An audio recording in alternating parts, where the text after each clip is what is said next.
KULKU-UKON KERTOMUKSIA KANSAN ELÄMÄSTÄ Reijonen contents-dry. The village schoolmaster I, the ill-fated one I, Huko Tumariev, the nobleman V, Hulavali Vi. The end of the world Vi. Christmas for soldiers, part I the village schoolmaster Sippo Kells, who lived in Happeneman on the banks of the river, had seen little of the world, although he had my own farm, my mother, Maija, Lysa, and 4/5 of 100 children. Once upon a time, Sippo had attended primary school, maybe twice, but that was long ago. If only all those summer days, without counting winter, could be collected together as one single moment. The schoolmaster had seen them all the same way every week when he would take his boat out to the island in the river, relaxing and cleansing himself from the hard work of the previous weeks, without complaint or fuss, heading down the river towards Kiviniemi, maybe even further. There were other wonders to witness as well, such as a powerful man, Kaindoki Inan, leading his cattle down the fields without using reins, carrying them with 2 strong arms. But these cattle, they had 2 horns, not one like the right kind of men's cattle, but they lacked fur, hooves, and even their tails were stubby. Or rather, there was no tail at all, since they weren't even properly tamed. Just a thick black cap between the eyes. And with that hat on, he would sit and say, "Go ahead," like a champion in a race. So his restlessness wasn't always noticed. A straw hat protected him from the sun. Such memories of Sippo's youth had faded over time, as if they were becoming a part of some grand tale. He no longer dreamed of exploring the vast world.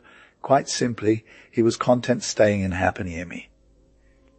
When he needed to go to the village for business, he would find himself accompanied by the strongest men from his hometown, Otolan Mikun Tukkijatusa. After 1,000 trips like this, it didn't even seem remarkable anymore. Instead, it became routine. The world seemed so vast, and everyone in it had something to say. Not that everything was good, but he did earn a decent living, albeit with the help of his father's connections, and sometimes even on credit. And what work? Just 3 marks a day. That wasn't bad at all. It certainly didn't feel like a struggle. All he needed was some coffee. Here is the English translation of the text. Reijonen thought about his parents' words, reflecting on a small, quiet rebellion that had been simmering within him. That rebellious spirit hadn't disappeared. For those distant relatives, it was an appealing side, and Sippo had visited them on numerous occasions over the years. But ultimately, it was something he would have to confront head on. For the Hapeniemel, a traditional Finnish unit of measurement, units of judgment had finally run their course. Amazingly, it always seemed that the higher right was invoked, and the matter was judged precisely as Sippo had explained it. If it were up to me, I'd still carry out the sentence in the same way, thought Sippo. But what if my own situation had been different? For years, a deep-seated sense of unease had lingered within him, and even though he hadn't encountered any direct discrimination, he wondered what his own life would have been like if he'd faced prejudice based on his background. Throughout the autumn, Sippo pondered this quietly in his mind, believing that perhaps winter was the time to confront these issues. Nothing had changed, no new opportunities had arisen, and he felt a growing frustration at not being able to find any kind of common ground with his relatives, let alone any connection to their heritage. He thought about asking Maija for advice if he ever encountered a relative's prejudice, but eventually decided, what would those women do? They have patience, a strong will, and a sharp tongue. As winter approached, the weight of these thoughts grew heavier in Sippo's mind, especially since no one else seemed to question the status quo. Even though he knew he shouldn't let these feelings fester, he found himself unable to shake them off, a stark contrast from his previous carefree days. He remembered all the stories he'd heard about distant relatives' struggles during his childhood travels, and he wondered if there was a way for him to follow in their footsteps and find his place. Marido, a term for traditional marriage arrangements, and Mailanpekat, a type of rural dwelling, didn't offer any solutions. There were no shared experiences or mutual understanding. They drank no wine, nor did Sippo's uncle, as he had learned during his visits. No one seemed to care about the issue, not even the school principal, whom Sippo referred to as P. A playful term for a strict teacher. If he were to bring up these issues again, it would be like talking to a Wallen institution that had been long forgotten by the time he was born. Sippo sighed. No, I must leave this place untouched. If we judge too harshly, what good will it do? But how am I supposed to understand all of this? He spent countless nights pondering these questions as the cold winter set in, and a single thought kept surfacing. He needed to find his own path, a decision that would change his life forever. Here is the English translation of the text. Preserving the name at Reijonen, Tyrolahti had won. Ensure neither the other side's leader was fluent in both Finnish and Swedish. He spoke to the farmers in both languages, praised for his versatility. Satisfied and humbled, Reijonen moved from Sippo to a small cottage by the lake. A cat, as contented as Tyrolahti, lay by the fire just as peacefully. The children had already settled on the floor near the stove. Annie, her back against the wall, and two boys playing with a sheet. The old sky wept quietly over the serene lake. Then, from below, a small lamp flickered, casting a soft glow over the sacred book from which Maija, Lisa read aloud half of The Power of Sin, a late night reading for her daughter. Reijonen sat by the fire, musing. He hadn't been involved in Maija Lisa's reading, but upon hearing her say, "Well, we must now get some firewood," he promptly agreed. Absolutely. We need to prepare for Annie and me to venture out into the forest soon. But father and mother are still alive, Annie exclaimed. Well, yes. But I'm going anyway, Reijonen explained. This is just a small matter now, but before it gets too late, we need to get some firewood for Annie so she can help with the preparations. Jetting firewood? Maija Lisa gasped. What on earth are you doing down there in the cellar? And aren't you even another man living here?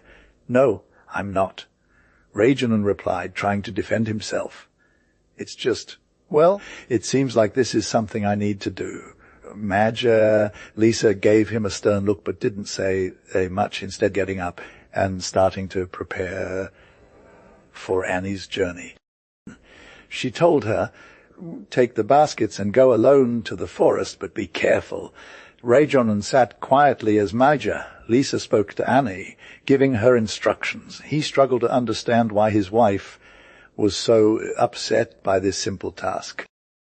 It seemed absurd to him that she would get so worked up over something as minor as gathering firewood. Yet he knew better. Maija Lisa's determination during difficult times legendary. Reijonen decided it was best to let her handle it and went outside to help the children with their evening tasks. While they played, he noticed the cat watching them curiously from a distance. The cat seemed as if she were trying to decide whether to join in or stay away. This struck Reijonen as an interesting parallel to his own family dynamics. Later that night, after Annie had left, Maja, Lisa sat by the fire, lost in thought. She looked at Reijonen with a mixture of love and concern. He seemed so sincere, but she couldn't shake off the feeling that something wasn't quite right. It was as if he were trying to prove himself a trait from his younger years, when he'd left home to make his own way. Suddenly the cat jumped onto Reijonen's lap, purring contentedly. He smiled and stroked her fur, feeling a sense of calm wash over him. In that moment he realized that perhaps he did need to prove himself not for Maja, Lisa or Annie, but for himself. The next morning Reijonen woke up refreshed, ready to face whatever challenges lay ahead. He knew his family needed him, and he was determined to be there, for with the wisdom and strength he had acquired over the years, staying quiet, just as it was meant to be, until Annie called out from the other village seeking help. Nevertheless, he decided she should burn the pipe for a long time, even if it meant doing so alone. And then happened what had been foretold. Maja, Lisa, who used to be timid around smoking, now took up the pipe and still had to struggle to put out the embers, until finally his callousness softened. She recounted everything in front of everyone, how things had unfolded, how he had relented, how her frightened soul had been so overwhelmed that it seemed like even the slightest bad omen was enough, how Sippo, who had always been so restless and wild, had suddenly become calm, and how now, after all these years, it would be best to pay back the debts of old. Well, we've already discussed this among ourselves, that in this case I won't trust anyone other than a man's word to stick with Sippo again. He concluded his speech with a sigh and a sharp glance at his son. Sippo tried to hold his tongue as best as he could, but everyone just watched him. And sometimes their voices would rise so loud that the whole village was filled with the sound, like a chorus singing in unison. They drank coffee in silence, each in their own thoughts, until Sippo's mind finally whispered, maybe it wasn't wrong after all. But the village elder rejected this idea with a decisive gesture. Others had different opinions. Some thought it was about time for a change. Others believed it was still too soon. No, not now. Sippo answered resolutely in a voice that shook with emotion. "We won't give up hope," he exclaimed, his face reddening with determination. "And I say this to you all, go ahead and try, but don't blame me if things don't work out." Suddenly a red wine glass appeared in front of him, as if by magic. "Now, that's enough," Sippo said, stopping the hand that was about to raise it.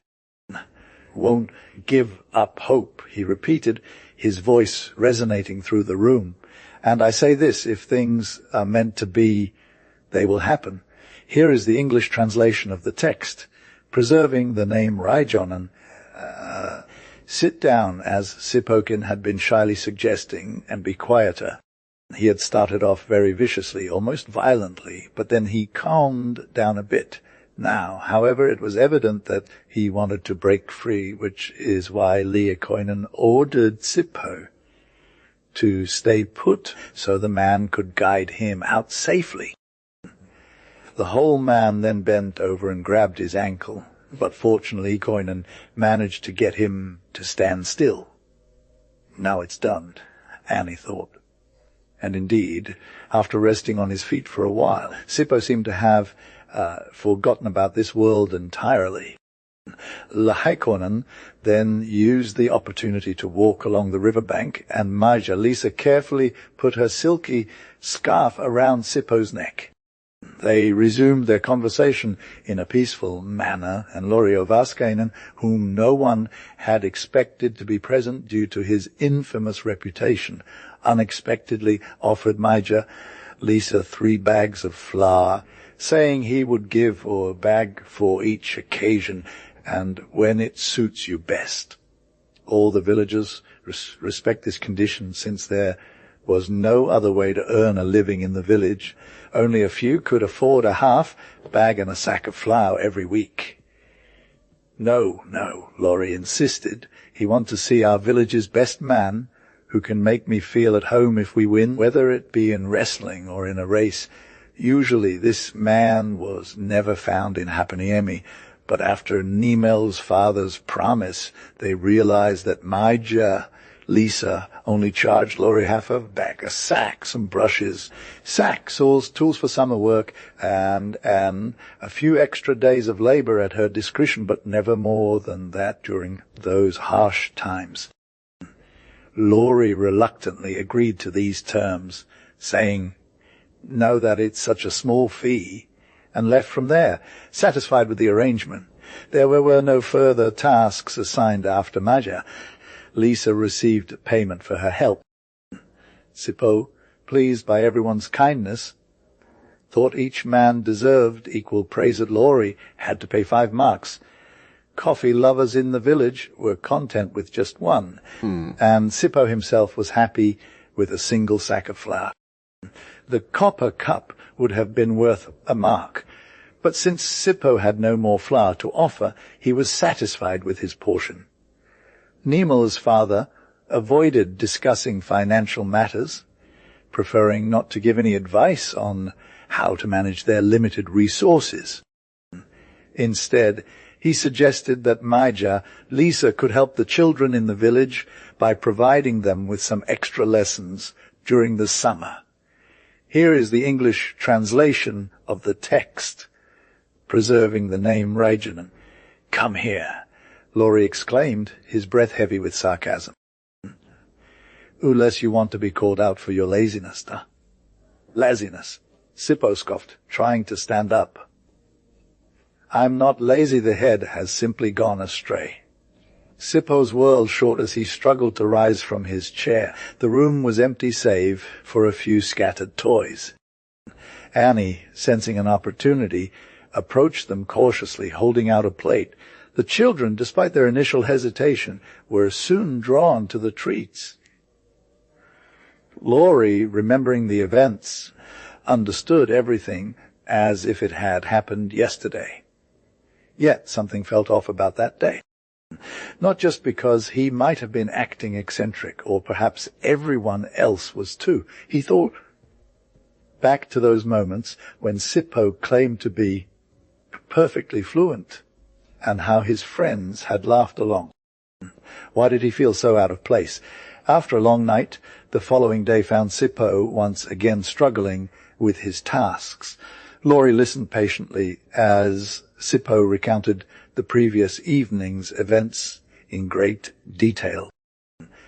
"Do you not think it strange that I, of all people, should suddenly be having these issues?" Sippo asked. Laurie replied, "This is not unusual. We all have our moments." Days turned into weeks, and Sippo continued to face these challenges. On one particular day, he managed to light the stove by himself, much to his relief. Laurie observed this moment of triumph with a mixture of joy and sorrow. Maija, Lisa, grew concerned as these little tasks became more frequent. She complained to Laurie, "Do you not think it strange that Sippo is having such difficulty? Do you not want him to succeed?" Laurie's answer was as always the same. "Would you prefer to see him give up and stay here wallowing in his misery? If he continues, he will learn, even if it takes a while. And who knows, maybe then we'll finally understand what's been going on." Sippo's struggles continued, and he often felt frustrated and helpless. One day, as he sat in his chair, defeated, he noticed something stranger change in the texture of his clothes. He looked down at his hands, surprised to see them shaking. "Onko runa vedetu. Has the wool been changed?" He mumbled, confused. "Maija," Lisa raised an eyebrow. "What do you mean?" "The fabric feels the same." "It's different," Sippo replied, his voice trembling. "He can feel it." Laurie observed as Sippo seemed to grow more distressed, his face contorting in distress. In that moment, they realized something profound. Sippo's sensitivity was not just a quirk, but a part of who he was.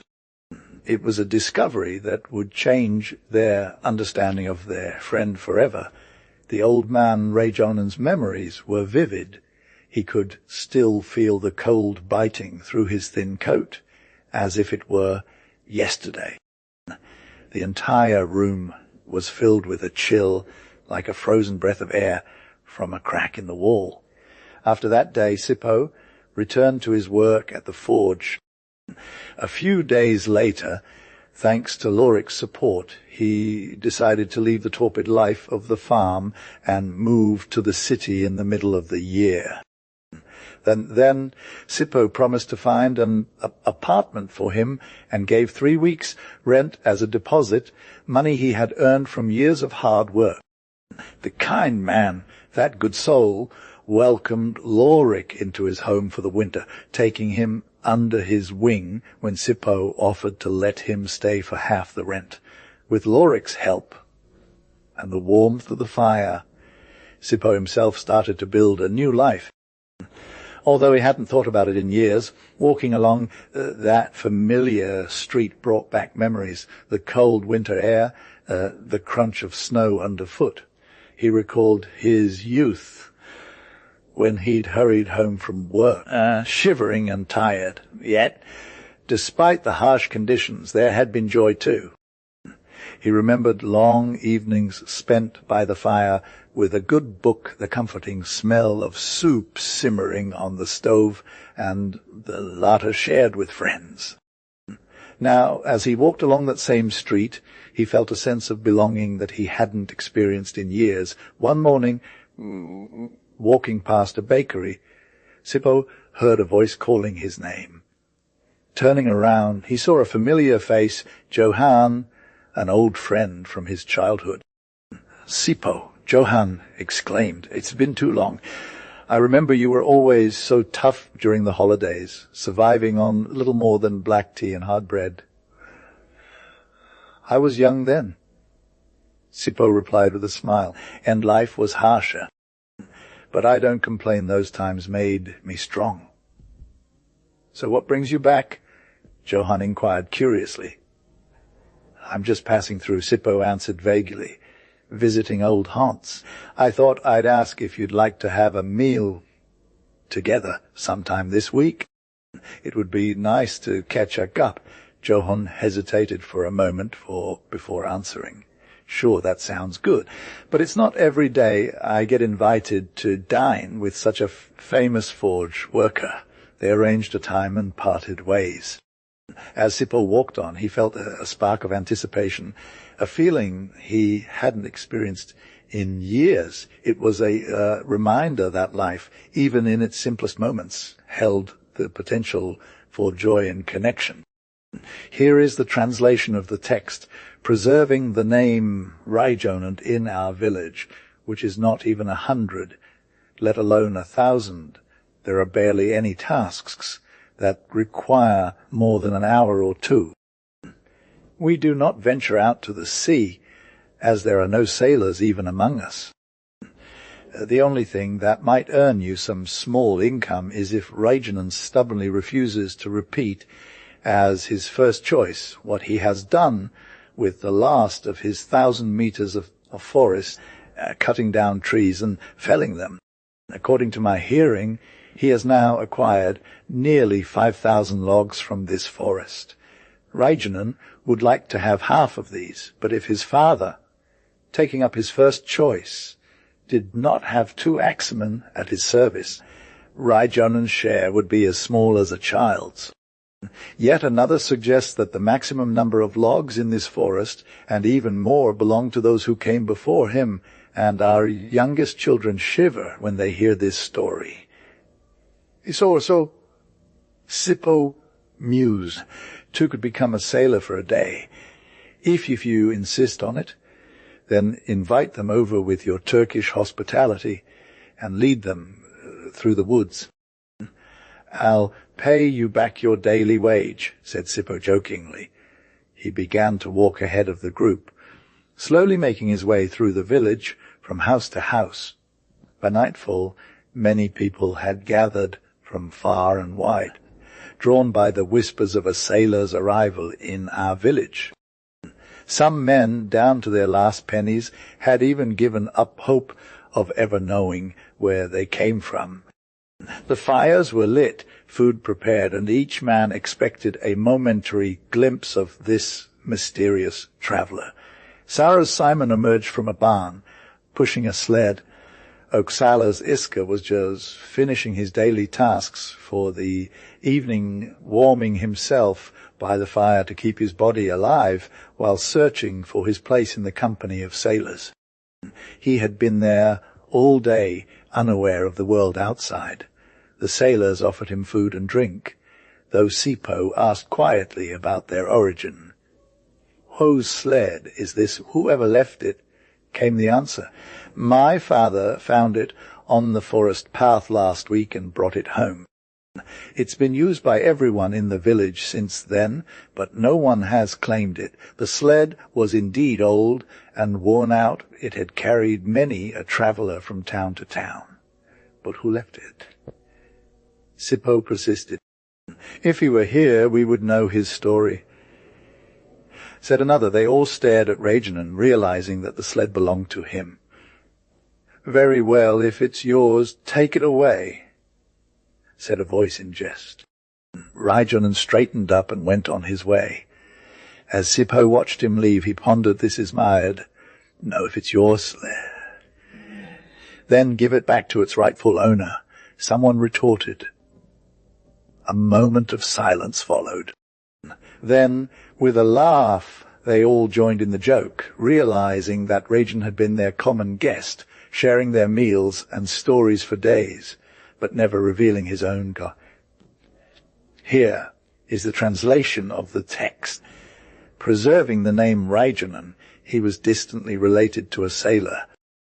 Sometimes he even muttered to himself, "Is it or isn't it?" in his way. But you can't expect anyone to accept that, Sippo, said the sailor, pausing for a moment before continuing. "No, that's not quite right," Sippo answered grimly. After a few moments of silence, he continued, "I have one wish, but I've been thinking about whether or not to act on it. It's strange. There are other men who would decide things like this, not just me. And that's how it goes. As the saying goes, however, many men, so many minds sound sometimes even more nuanced perspectives than that." "I understand," Sippo agreed. "It's a common human weakness. Don't talk about family or friends or anything personal, and don't take sides either. Instead, approach it simply and discreetly. That's easier said than done." The sailor remarked, "I can't just speak up, nor can I use any force or make demands. If I want something to be done about this, I'll have to offer a favor in return of money, of course, since there hasn't been any work involved tonight." The sailor paused, looking out at the shore before replying, "Or won't insist or demand anything. But if you need some kind of incentive for tomorrow, perhaps I could ask for 2 things. One is a favor from you, and the other for us to be considered as 2 extra hands for his service." "That's all I'd ask," Sippo thought for a moment before replying. "It seems like a fair enough request. But how will we know if that's what he wants?" "Well, it's not exactly a secret." The sailor smiled wryly. "I've hinted at it several times already. If you say help him mend his sail, that should be clear enough." Sippo nodded, understanding fully. "That makes sense, and I have no objection to helping out, even without any payment. It's a small favor for a friend in need." They shook hands on the agreement, and so it was decided that when the sailor next visited Hapaniemi, he would ask for help mending his sails and offer 2 extra hands. A simple gesture of goodwill between friends. It seems the text you provided is a part of a narrative or legal document in Finnish. Here's a translation preserving the name Reijonen. If only it had been possible to expect things to resolve sooner. Yet they didn't, and then later, on very, very last day, allowed the right word was finally exercised, not out of anger, but because the matter had reached its final stage, with Saipon having to present himself at the courthouse with a doctor's note attesting to his mental state. People whispered that Saipon had succeeded against all odds, believing him to be insane, not out of any malicious intent. On the contrary, as the laws dictated, Saipon's wife, Maija, Lisa, was also to present herself at court on the final day in case she needed her husband's assistance. As the documents stated, a representative from the National Legal Authority then rushed to Saipan City with a doctor for examination. Lauri Vaskainen was appointed as Saipon's lawyer, and it was estimated that the case wouldn't cost too much. A week-long trip by train to the city was undertaken, with Lauren carrying a significant amount of work and many other tasks. Money was tight, but all expenses were covered up to the last penny.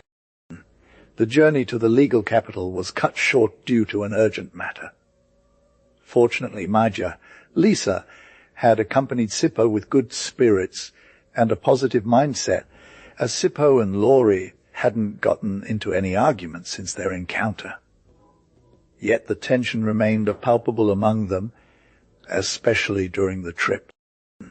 Comfortably settled in his seat, Sippo realized that he should have taken more time to prepare for this day.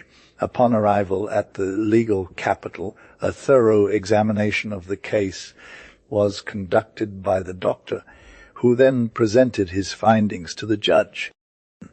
It was revealed that Sippo Pertenpoika Kell's torpid behavior in Nimelon Hapaniemen Street was due to a neurological condition, much like what Dr. Lyrical had suspected.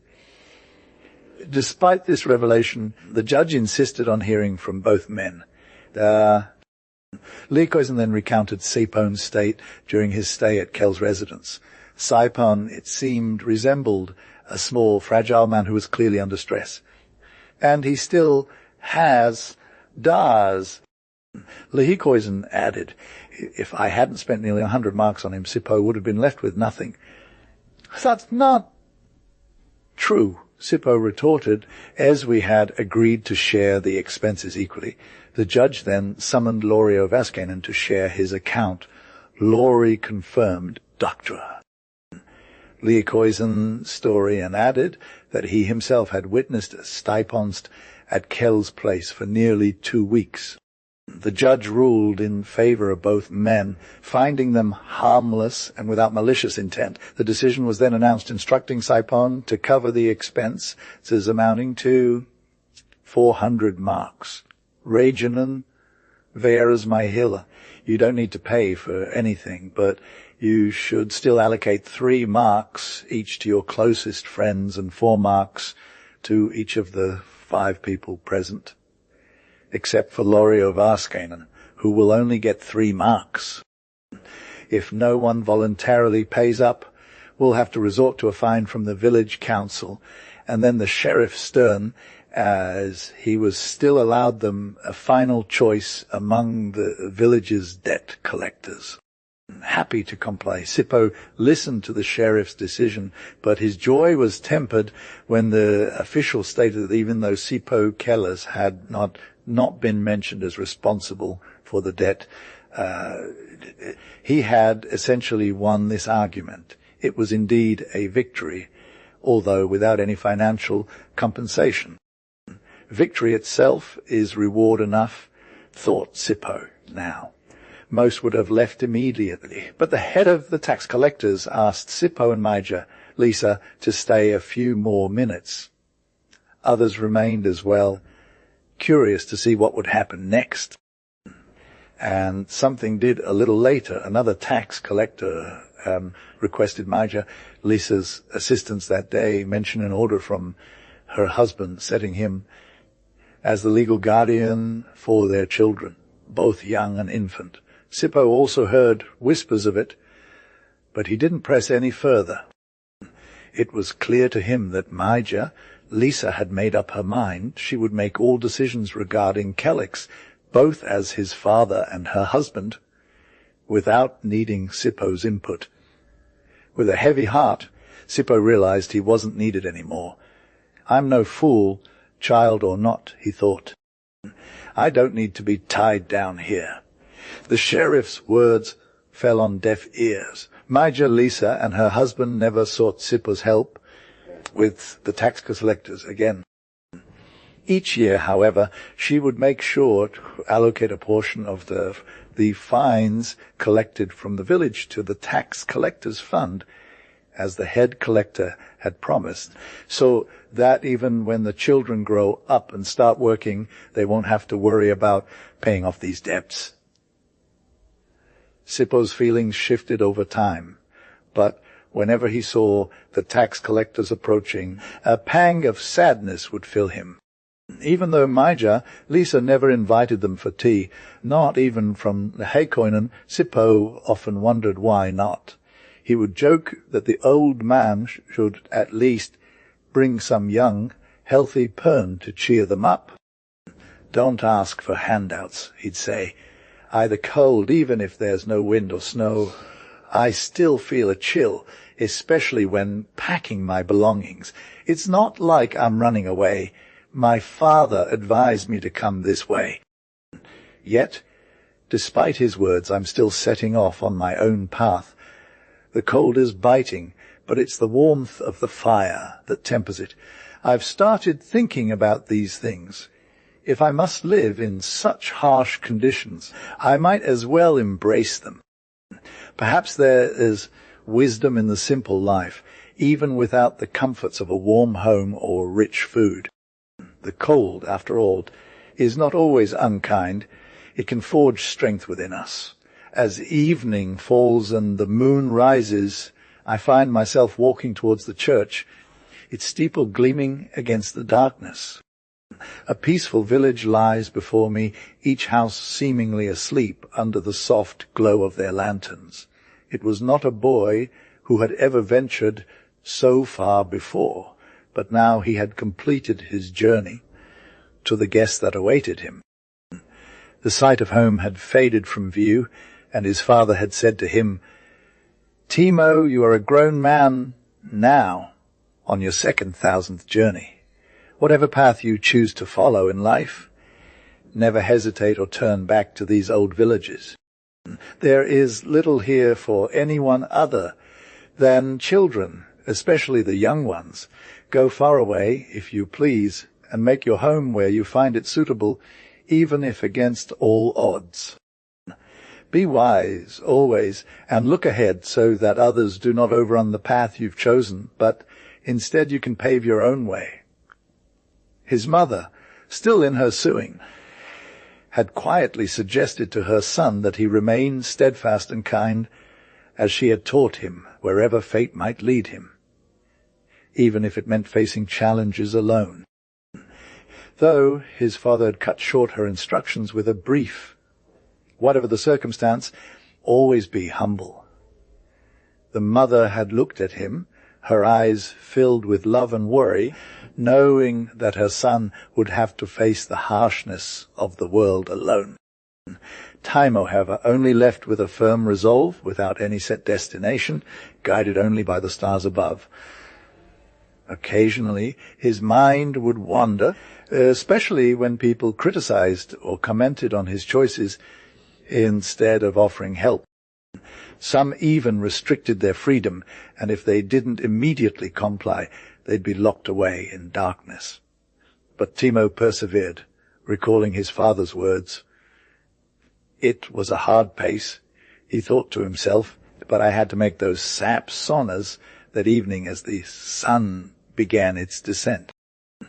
And then, with the first light of dawn, I was able to get my beloved dog from its den, and for some reason it felt so peaceful even though the cold had taken hold. I wonder if that's how Pelko's owner felt, he thought, when she no longer recognized her own bucket after I'd carried it through the night.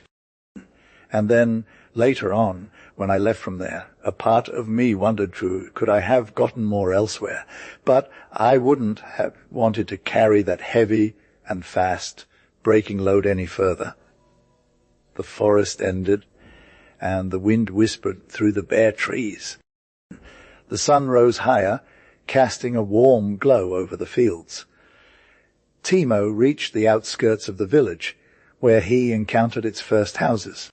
In his mind's eye, he could almost see them, the cozy farms, the smoke rising from their chimneys, testament to the hard work and resilience of those who called it home. He had returned, though not quite as the boy who left. Observed from a distance, the village appeared very quiet and desolate. The centre of the town was now bustling with the construction of several new buildings, some of which were uniquely shaped as they were so tall, almost like a good hill. Those vast lands must be perfect for nobility, thought the boy. For whatever reason, those noblemen have better houses than others when they die, even if their fathers had to accept all the grief and cold silence. Still, they can't even eat this kind of porridge. He mused further. They claim it's the best in the world. But I wonder, is that really how it tastes? Because surely these outcasts can't be lying about such a mundane thing. From the highest house down to the street, a gust of wind blew through something reminiscent of a musical instrument, as if there were whispering shadows dancing at the edge. The boy's curiosity was piqued, and he listened intently to the faint sounds that seemed to dance with the wind. Shadows moved in a rhythmic pattern, almost like they were playing an unseen melody. A sense of awe filled him, but he pressed on. He strode through the dimly lit street, his eyes adjusting to the darkness as he went. He noticed peculiar shadows dancing on the walls and corners, casting shapes that seemed almost alive. The boy paused at a corner, his heart pounding with excitement. A faint glow from an open window revealed a cozy scene, a table with countless bowls of food, steaming hot and fragrant. "Who are you, little one?" asked the woman inside. "I am just passing through," he replied, feeling shy. "Please, would you help me carry these logs to my father's house? It's up that way." She smiled, a touch of amusement in her eyes. "Very well, follow me then, but first come eat with us." "You must be tired from your journey." The boy accepted her offer, and soon they were seated at the table. The woman served him a hearty meal, and an array of delicious dishes, fragrant rice porridge, tender meats, and fresh vegetables. He had never tasted such exquisite food before. It was as if his taste buds were dancing with joy. As he ate, he couldn't help but marvel at the contrast between the rich feast and the hard labor he had endured to reach this village. After a satisfying meal, they ventured outside, where the woman's instructions led them through a path that ended at the boy's father's house. "Thank you for your kindness," he said, his voice filled with gratitude. She smiled warmly. "It was no trouble at all. Take care of your father." As he walked away, the boy couldn't shake off the feeling of awe and wonder. He had never encountered such warmth and generosity in a place so desolate-looking. That night he lay in his bed thinking about Otoy's Pican's rice porridge, wondering if it could truly be superior to what he had tasted here. Here is the English translation of the text. The next day at home, so much talk was had that even the youngest boy needed assistance. He chatted with everyone. as if each person were desperate for his help, although he hadn't given any aid to anyone. His behavior seemed most peculiar, as if fulfilling some secret command. The boy helped in the kitchen whenever his father, the patron, happened to be busy, he called him the clever one. And his father, noticing the boy's presence, quickly left the room. From that day on, the boy always had to be at home when his father was working. There wasn't a better name for him. There were many wonders in the children's bedroom, things one would never have thought possible. There were pictures and descriptions, elegant clothes and footwear, all so beautiful that you could barely make out what lay beyond them. Even the blankets seemed magical and enchanting. The boy's exploring came later that day after everyone left. Since no one had asked him to leave, he stayed in the house. The patroness once asked Elisko if she knew how to read. "I can from the entire catechism," replied Elisko. She handed over a book, and then, at various times, both Mrs. and Mr.'s questions about it, down to the 7th chapters and end. The patroness was amazed by Elisko's recall of every detail, not even noticing the tiniest errors she made while showing her work. From that day on, she began teaching Elisko reading and basic arithmetic whenever the mood struck her. And when they weren't in class, he'd read books for her to look over. Before long, Elisko knew a great deal about history, starting with Bath and Brido's tales all the way to Koipilin's siege. By the time the patroness moved him from the sleeping quarters to the shop, Elisko had learned so much that he not only knew the Roman Empire extended beyond Italy and Helvetia, Portugal and Spain, even to the Rhine in France, but could also discuss many events from various historical periods with great clarity. "He's a fine boy." Mrs. said of Elisko over the years, whenever Mr. expressed his disapproval about the boy's behavior, which was rare, or when he wasn't behaving properly, "He's a fine boy. Something good will come of him," she'd say, even if it's just to buy things that others have never heard of, things they don't need, and that nobody else would bother with. He always comes home. Maybe there are serious matters involved, Mr. pondered, but people talk about him respectfully. "What do you mean?" Mrs. asked, intrigued. "Well, you may not know," he replied. "Every year at least one new servant should be hired, if not more." Patruni remembered a certain matter, which made him rush to the office, and no longer dared to take the phone call from Elisko's estate. He saw how he trusted Elisko implicitly, just as his own son would have done. Always Elisko was seen as friendly and charming, and he understood noble purposes better than many gentlemen. And handsome, too, he was in appearance, for no reason that Selmakin, without mentioning any of the other servants, ever looked at him unkindly. By all accounts, Elisko, while studying in Selma's city, had been promoted from the lowest level to the top of the company, and became the overall manager of the entire operation.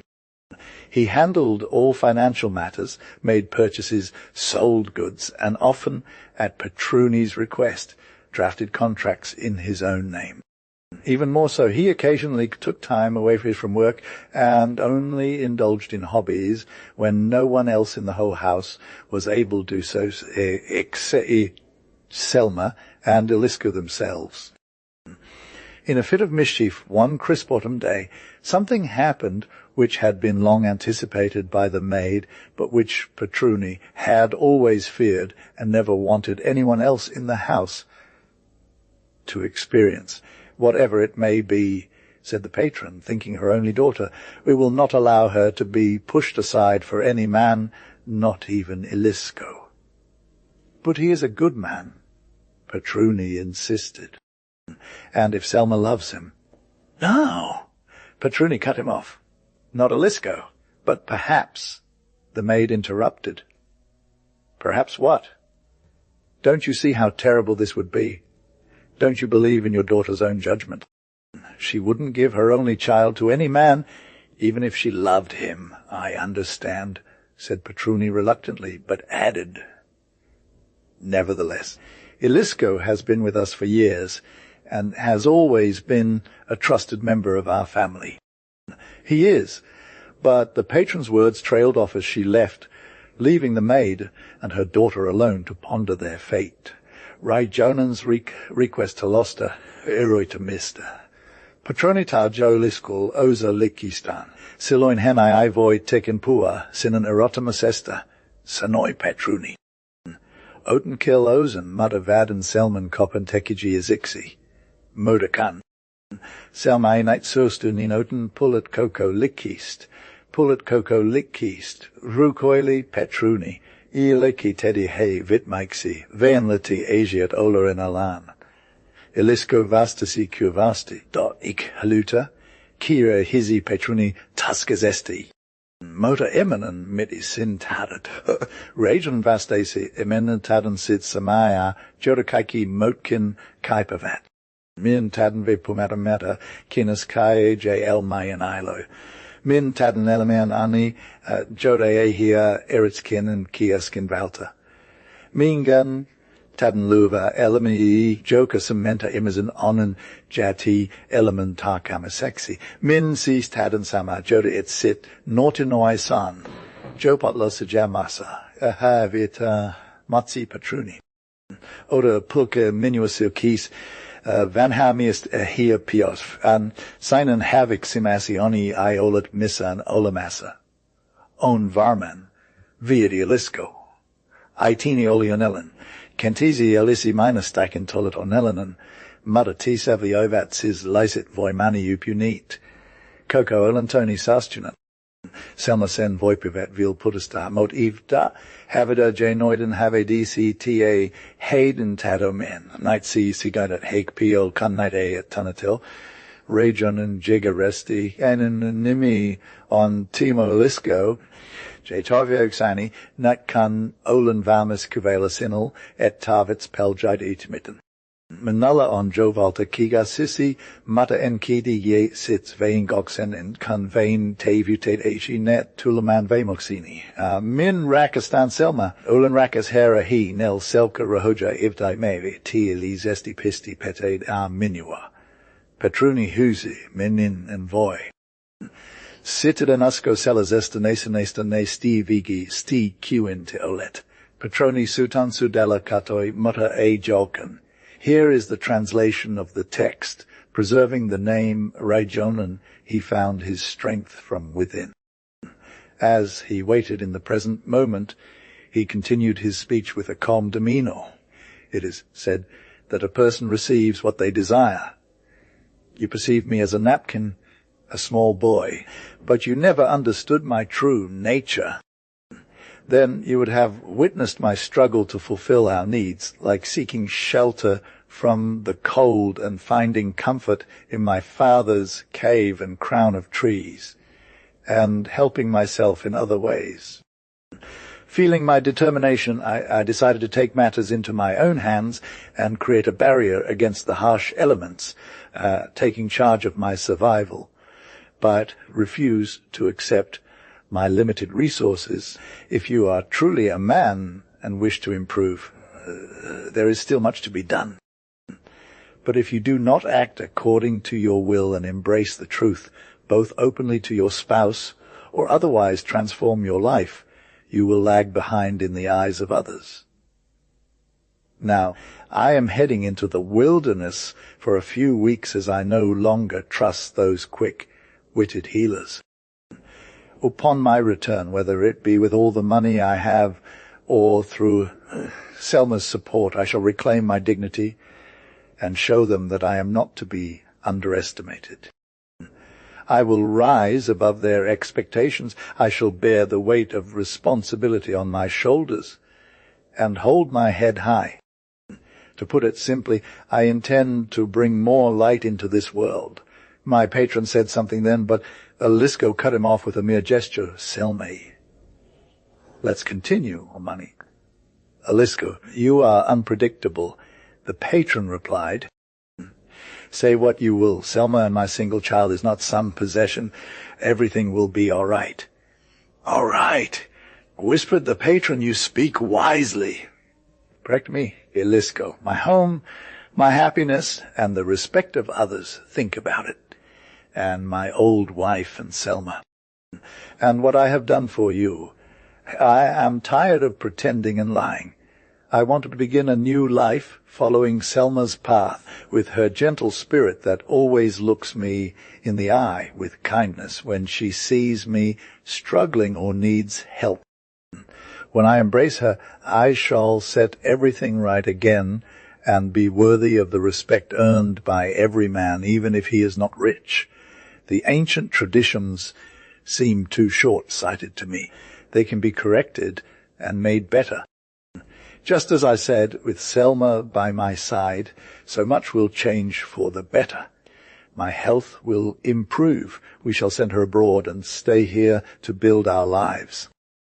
Selma and I will help those in need, guiding them back to peaceful homes or wherever they may find solace.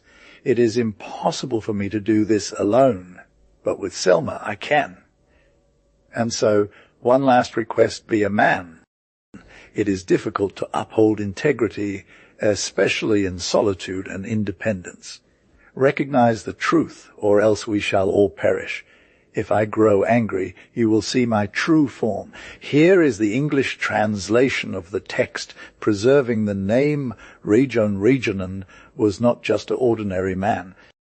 He had a peculiar way of asking his wife questions that intrigue everyone. What do you think, dear, about what's right for Elisko now facing Selma? What? Repeated his wife. Still that he wants to ask too.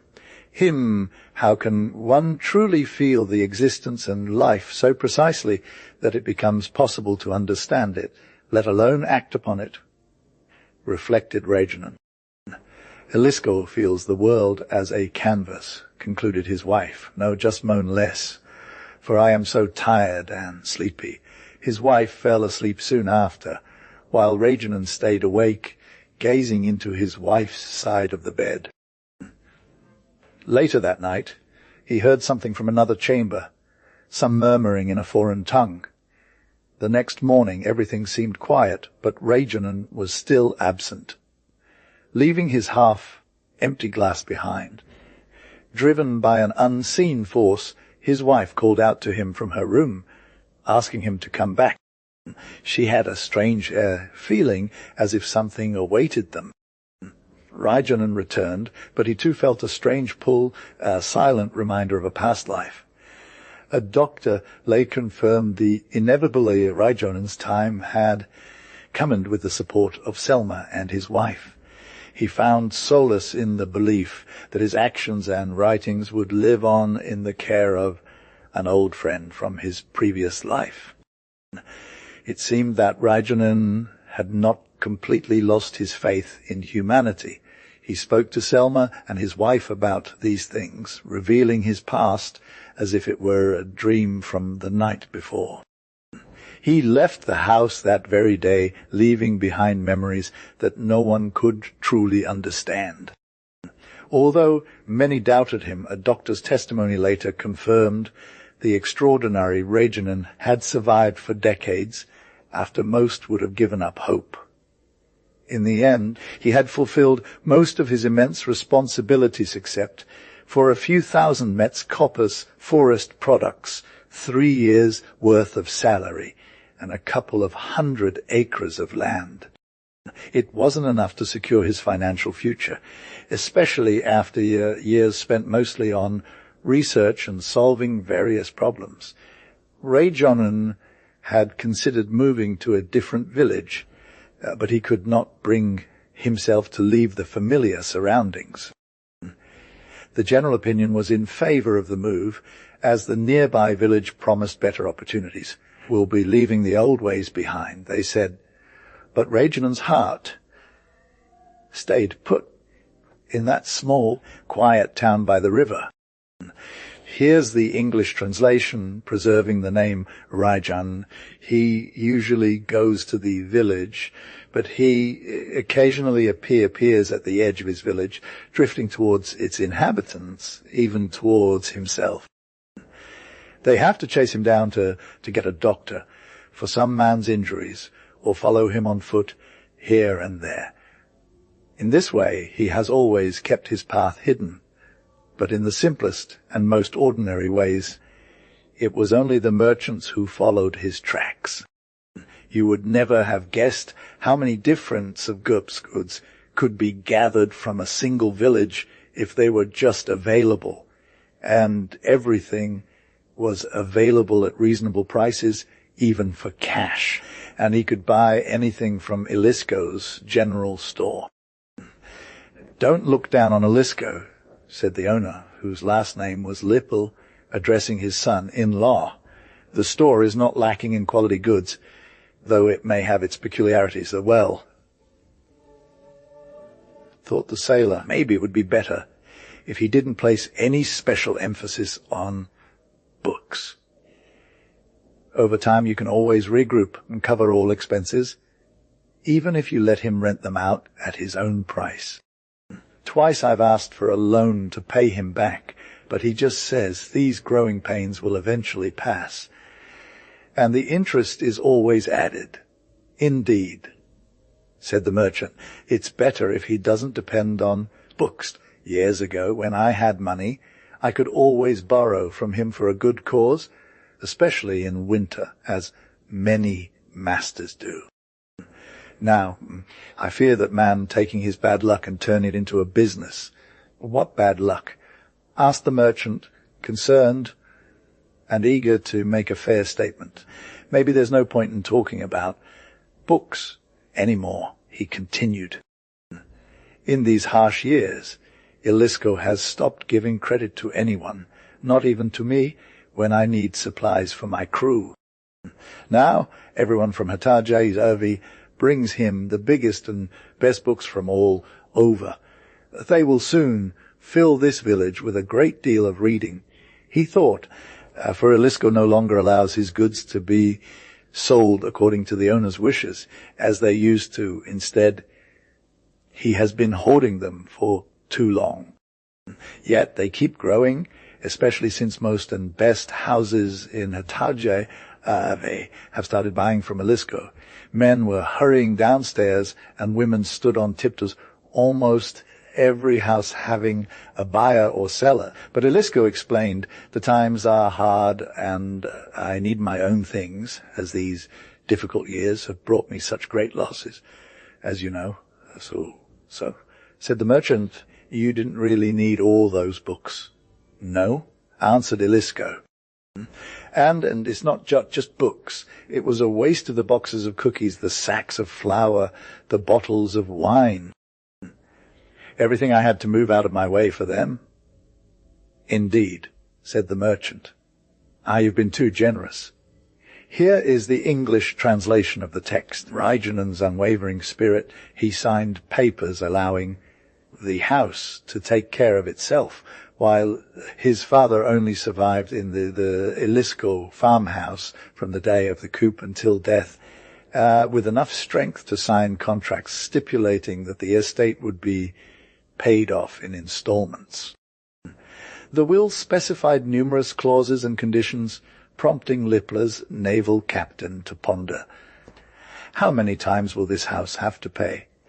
Ilisko, now no longer a young man, had only seen 5 or 6 decades pass by, and so much had been written down in favor of the family, thought the captain. Yet the elder agreed to all terms, unwilling to leave his family's name behind or alter it for any reason. He could not bring himself to abandon his family for the world, nor did he ever change his surname, despite the hardships faced. Ilisko lived and was content, trading his labor for the simple joys of each year. He had no desire to work for others' gain. Instead, he believed everyone should do their own work. Slowly, a sense of defiance toward the challenges of Ilisko's life began to form within him. He became more robust and resolute, always ready to face any situation head-on. His eyes, once wary from hardship, now shone with determination, reflecting his newfound freedom from external constraints. He no longer felt the need for validation or approval from others. One winter, he decided to purchase a church bell for Ilisko's church as a gift, choosing a magnificent and expensive one. The following year, he commissioned intricate, carved wooden gates for the entrance, using his own funds. He even attended Mass at the church more frequently, not out of religious devotion, but to support the community. The local authorities took notice of Reijonen's generosity and respected his dedication to the village. They remembered how he had tirelessly contributed during times of need, always ensuring everyone was taken care of. His actions spoke volumes about his character. One day, while shopping in town, Reijonen heard a familiar voice. Why such an expensive item? Can't you find something cheaper? He turned to see the Lippula naval captain, who had also settled in the village. The captain continued, I understand it's for your beloved church, but Ilisko doesn't spend much. Reijonen replied, They will all see when I pass. His determination was unyielding, and he knew his legacy would live on. That night he passed away peacefully, leaving behind a community forever grateful for his unwavering spirit and countless acts of kindness. Here is the English translation of the text. Preserving the name Reijonen, he followed his testament and left a letter to Selma. Out of caution, he still wanted to ensure that everyone in Selma's family knew, both now and in the future, what remained of his wealth or any other possessions. It seemed as if Ilisko still wanted to say something, but the words eluded him, leaving only a few fragmented phrases behind. If, Selma, but, permit you, mother, father. The speech faltered, becoming unintelligible. Later that summer, people walking along the riverbank spotted a magnificent marble tomb. Carved into it were the words, Friends missed the sign. How could they, when he's still alive, said a man from Hatajerevi while reading the inscriptions on the tomb one sunny afternoon. Friends, even if himself had to pay for it, reminded someone else from the group. But he did good things too. Another person chimed in. What kind of good? Asked an older woman first. Well, Selma wasn't just a casual member of his family. She was one of his guardians, and she intended to use Ilisko's memories to improve the village school and provide for her family. So that even after he's gone, something good could be done. Selma will do it. Someone agreed. She didn't give up on him, even if they said. A young woman from the church community interjected. She wasn't like that. She was determined. On a hot summer morning, Pastor Ukko Tumari was in a terrible mood due to the strong wind blowing from the sea. No matter how hard he tried, he couldn't find any comfort. The Hightoller family's cow had died, and they were struggling to make ends meet. He pictured Kaiser Koppanen, the household manager, sipping hot tea surrounded by clean rooms while Ukko Tumari had to stay open all night, tending to his livestock. It wasn't fair, he thought, as he recalled how Pastor Lizen's wife used to keep their home spotless and well organized. When he takes charge, Kaiser once said, our lives will be like living on cloud 9. But now it's just a nightmare. She could have kept the house in pristine condition even without help, as long as she had the right attitude. But when that attitude faltered, everything fell apart. If he would only stop daydreaming and get to work, Ukko Tumari would say. Yet Kai was always there to lend a helping hand, be it tend to the garden or fixing the roof. She could make even the most mundane tasks seem enjoyable. But when there was no work to do, she couldn't help but feel lost and unhappy. When he's busy, everything is fine. Yukiko, Tumari reflected. But then he left the sentence unfinished, knowing full well what came next. The silence that followed was broken only by the sound of a rooster crowing in the distance. Here is the English translation of the text, preserving the name Reijonen. Don't worry about the Stoltz, Damajan brothers. They won't be lacking for work. But surely those farmers will still need help, I pointed out. Of course they will, he agreed. They would have appreciated my services in Toulouse too, but now I must tend to my own farm with its lengthy name and do the work that others have completed. Now, good man, come to my farm, warm yourself by my fire, and let me show you how the most stubborn of cattle can be tamed without a whip. Or they also have their friends like Kaiser and I said, sitting down and looking at him. I wouldn't want it any other way, he replied. But if you or someone else were to unexpectedly gain great power in your hands, it would bring both temporal and eternal misfortune. The tools acquired are always used without deviation, and the owner of such wealth often fails to grasp that his village can provide all he needs, even without seeking help from outside, either by the labors of his own hands or through his children's diligence. If at home there is enough food and no one goes hungry, even if he is a humble man, not all are like Hyetala. I objected. There are those who, despite their modest beginnings, have managed to accumulate significant wealth through their businesses and work ethics, though they started off as simple farmers.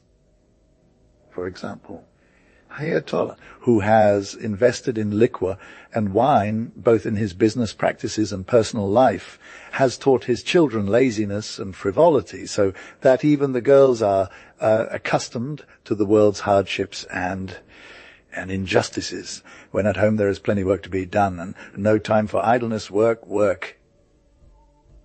But surely not all farmers are like Hayatola, I argued. And perhaps noble institutions can provide opportunities for those who are less fortunate. Yeah, that's true, Tumari agreed. There was once a man in Kuka-Jurvel who, over 3 years, managed to hoard enough iron rings to be mentioned in the royal court. Extremely sharp and durable, they were a marvel. Old as he was, he wove them to his clothing, make himself almost invincible. Imagine my surprise when I saw, on that very morning which I've already mentioned, that the nettles were especially thorny and made his coat of male pure torture. Despite his age, he still clung to these outmoded rituals, believing they would always protect him. The nettles left deep scratches on his skin, but eventually the iron rings disintegrated one by one. You're right, it would have been better if he'd simply embraced a more practical approach. I thought, they're reflecting on Yuko, Tumari's story, as I set off to work. But then pride often gets in the way of common sense.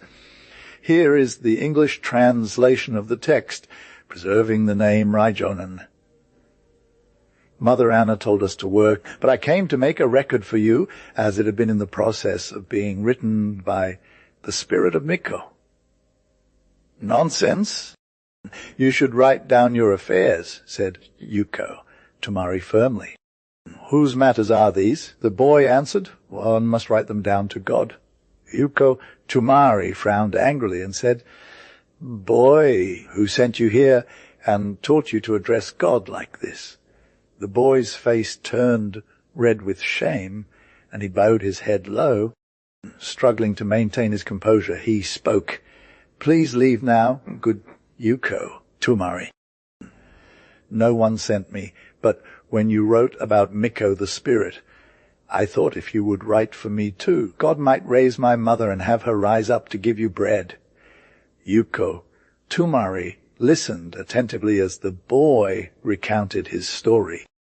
Later that evening, when the children had tried to get their mother to wake up, but she didn't respond, they started looking for bread throughout the entire pantry, but couldn't find any. Following their mother's usual advice to commit to God, the children decided to do so, and Herman went to speak with Ukko Tumari, just as Mikko the spirit had suggested. So, is it like that? Ukko. Tumari mused, his face feeling uncomfortably cold and hard throughout the boy's story. Wes, I will definitely help you, he finally said, pausing for a moment before adding, I'll go to the kitchen first and have Kaisa prepare some food for me, so I can write to God at this time. The boy nodded, but Ukko, Tumari sat down at his writing desk with his pen in hand and started to write. He actually wrote something. He had a pen in his left hand and was carefully scratching letters onto the paper when hot tears began to stream down his cheeks. The old man sighed, muttering to himself, It's amazing how this simple act of writing should be treated so seriously. Sit down calmly under this own bedpost and take care of everything, while others right next door simply dying and fading without complaint or sadness. As the final touches were made on the records, the old man looked up. Herman, Mikko's son, had brought both horses to the doorstep. We went together to Embark, Maijan Farm, Ukko Tumari, Herman, my mother, and I. The sun was setting, casting a beautiful glow over Marja Peak, as Ukko Tumari pointed out. This is where we'll establish a school. And so we did, implementing the best teaching methods to ensure the well-being of our Herman's MD family, Hanam Emken, and even Yukkanen. Tumari continued to nurture his own growth, just as a true princess would for her father. If the Lord's vision encompasses many things, but among them the most remarkable is the spirit of Mikko. Here is the translation of the text, preserving the name Reijonen V. Reijonen lived in a small cottage at the edge of the village in Hakoniemi, his family's ancestral home. He called it his home, although it wasn't really a house or a farm. It was more like a hut and had even less space. Initially, it had been part of Rikula's Maina, but when medical expenses soared and funds became scarce, Muljukustar took over the property. Over the years, Reijonen expanded both upwards and downwards, transforming it into a 2-story structure with a second floor, or as they called it in the village, the kloft. There, he stored all sorts of items and occasionally had some minor culinary experiments. Reijonen's wife, through legal means, acquired this Hakoniemi property, which was commonly referred to as the 10-room house, despite having only 9 rooms with a kitchen on the first floor. The villagers always respectfully called it Hakoniemi's cozy cottage. Reijonen had heard about this from a traveller who passed through the town. He had seen a merchant named Pulukka asking for decades of rent in exchange for mere paper promises, but Pulukka never fully believed him until he saw the house with his own eyes. The main issue for Reijonen was that he didn't need a vast amount of furniture to live comfortably. All he did was write his name on papers endlessly, which impressed the merchant and made him receive new supplies almost free of charge within a few weeks. Meanwhile, Pulukka was satisfied with mere paper promises. Reijonen's financial situation in the village improved significantly as a result. Reijonen noticed that local merchants would regularly bring in new stocks of sugar, tea, and coffee every year, starting from early autumn. He didn't even need to go to town for his daily needs. He could get everything at home. As he said himself, I must maintain a steady mind. I should be ready to offer help to others whenever I am inclined and able. Reijonen's family never lived in that house as the traditional village lord, but it happened much later. His neighbors often envied his aspirations, but some doubted his abilities, questioning how he could lead a life of luxury without learning foreign languages. Reijonen replied with determination, not everyone needs to learn foreign tongues to live comfortably. I have my own language, and that's enough. The village woman, Nora, thought about Reijonen's wife, Kaisa, and her aspirations. She will never see the day when she becomes Eliisapeti.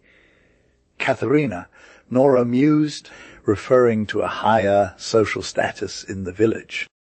Here is the translated text. He said he would take my name as part of the party when you see me. I am party boy Mikhail. Mikhail from the party clan, that's what it sounded like.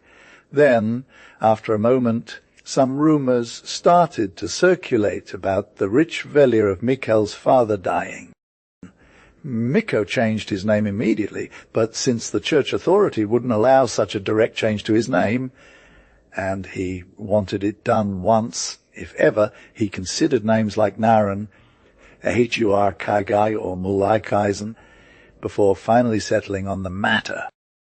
A few weeks later, a formal letter arrived from the city hall informing us of the existence of a certain Mikhail, a man of noble lineage whose ancestors had been honored in this very town.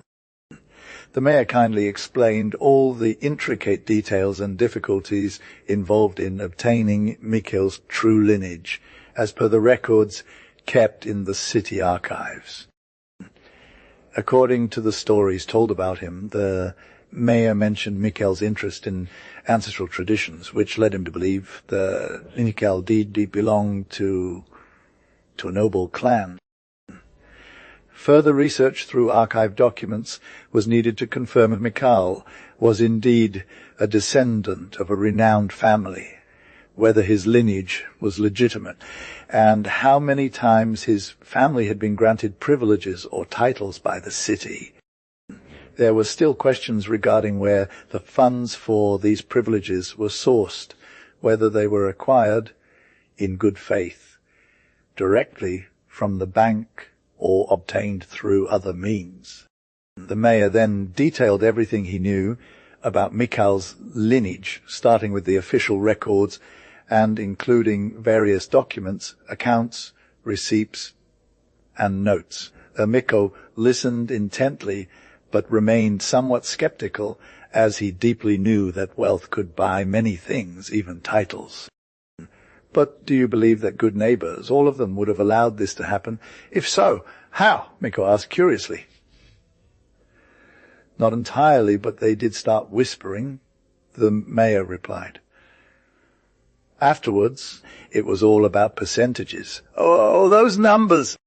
There were rates for everything great as of artisans, rates for building permits, interest rates, registration fees, discounts, and increases. In the end, he started going through official documents, calculating figures from page after page, tens of thousands, hundreds of thousands, millions combined, in various percentages, deeds, contracts, loans, and bonds. Mikko shared his realization, even though I saw signs that this man belonged to a noble class. I still couldn't be certain. However, he managed to convince me, just like he did with Kavalan. Mikko continued, that phrase rings true. Even if Mikhail is different, which I dub this reputation as a Pulu man has spread throughout the town. There's certainly a lot of talk, the mayor said non-committally. Mikko helped me see it, too. Mikko clarified. It was only after I started pursuing my noble status that he offered to assist me with the paperwork. Eventually, he agreed to help me get some actual funds, promising to arrange for 7% of the net income. Mikko paused, shaking his head. I don't even know what net income is, but I trusted him and asked for a third of it in advance. In the end, we settled on a 5% share. Here is the translation of the text, preserving the name. Reijonen, too much no, it's not like that. Nothing but a matter of listening to matters and naming them. Then Raipi offered his services as a merchant to the town's head, and I started to feel like part of the nobility.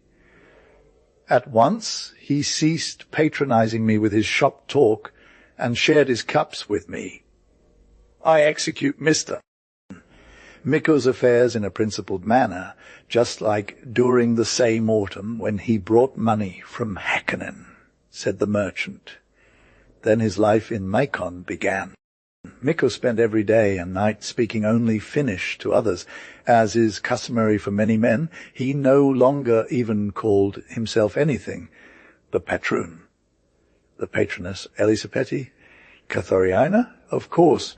Didn't bother with Recula's fields anymore. She walked around town each day. In winter they would cut wood, and in the following summer Mikko had to move his home to Häkkinen, just as beautiful as Pekka Salmon's patroness home. It was renowned for its grand exterior. Little Tina immediately brought home the money from Kisola, where she had been a child watching over her father's farm for nearly 2 years. However, she was robust at home.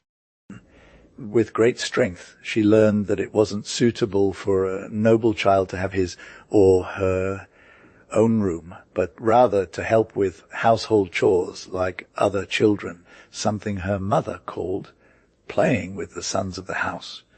Once, when an old wooden box was brought out from under a bed, which Mikko had received as a gift from Pekka Salm years ago, Tina's hat was sent to Pekka Salm to be mended and played with, but even that journey was uneventful.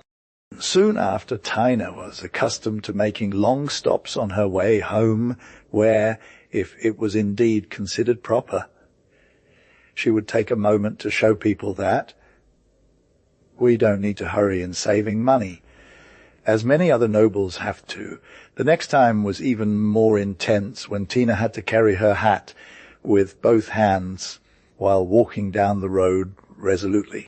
Recula's husband said, "No worries, no rush, but if you could help us with a job of cooking for our children this month, that would be great." Old Tina considered it a good suggestion. She wasn't going to start doing something called cooking. I don't know what else to suggest. He continued, "Except that the patroness should take some time to read these books."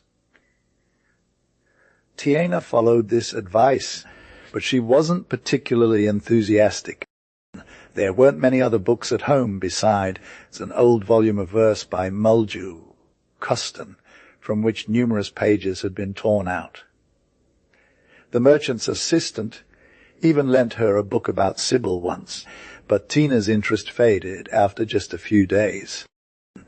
Reijonen's translation to be read aloud, as if spoken by other noble fathers' children, just as they are meant to. The father agrees to buy a 5-pen book from Tina. Even the papery kind is not freely given to a girl, but the mother rejects this idea. "Before I give her all my savings, I'd rather use them to empower our church's entire congregation with Bibles," the mother insists. "No, but let's not even consider it." Sutari Mikko replies, "Perhaps, Elisabeti Kathana muses, but I say we don't buy it. Why would it be necessary? After all, not every noble father still wants to read Finnish books, and there are no other languages available for sales." She thinks further, if even I have to deplete all our resources, I'd rather give them all to her so she can educate herself this way. That's probably best, because these funds hold nothing but debt and worries. Mikko states grimly to his wife, no more kitchen duties or eating dry food for me. But look at the demands this patron has. She expects us to prepare everything perfectly, even though we haven't even moved in yet. Some want things done immediately, others later when our new home is ready. The patron's high expectations weigh heavily on them. She wants a servant who will do everything her way, but no one has been able to fulfill them.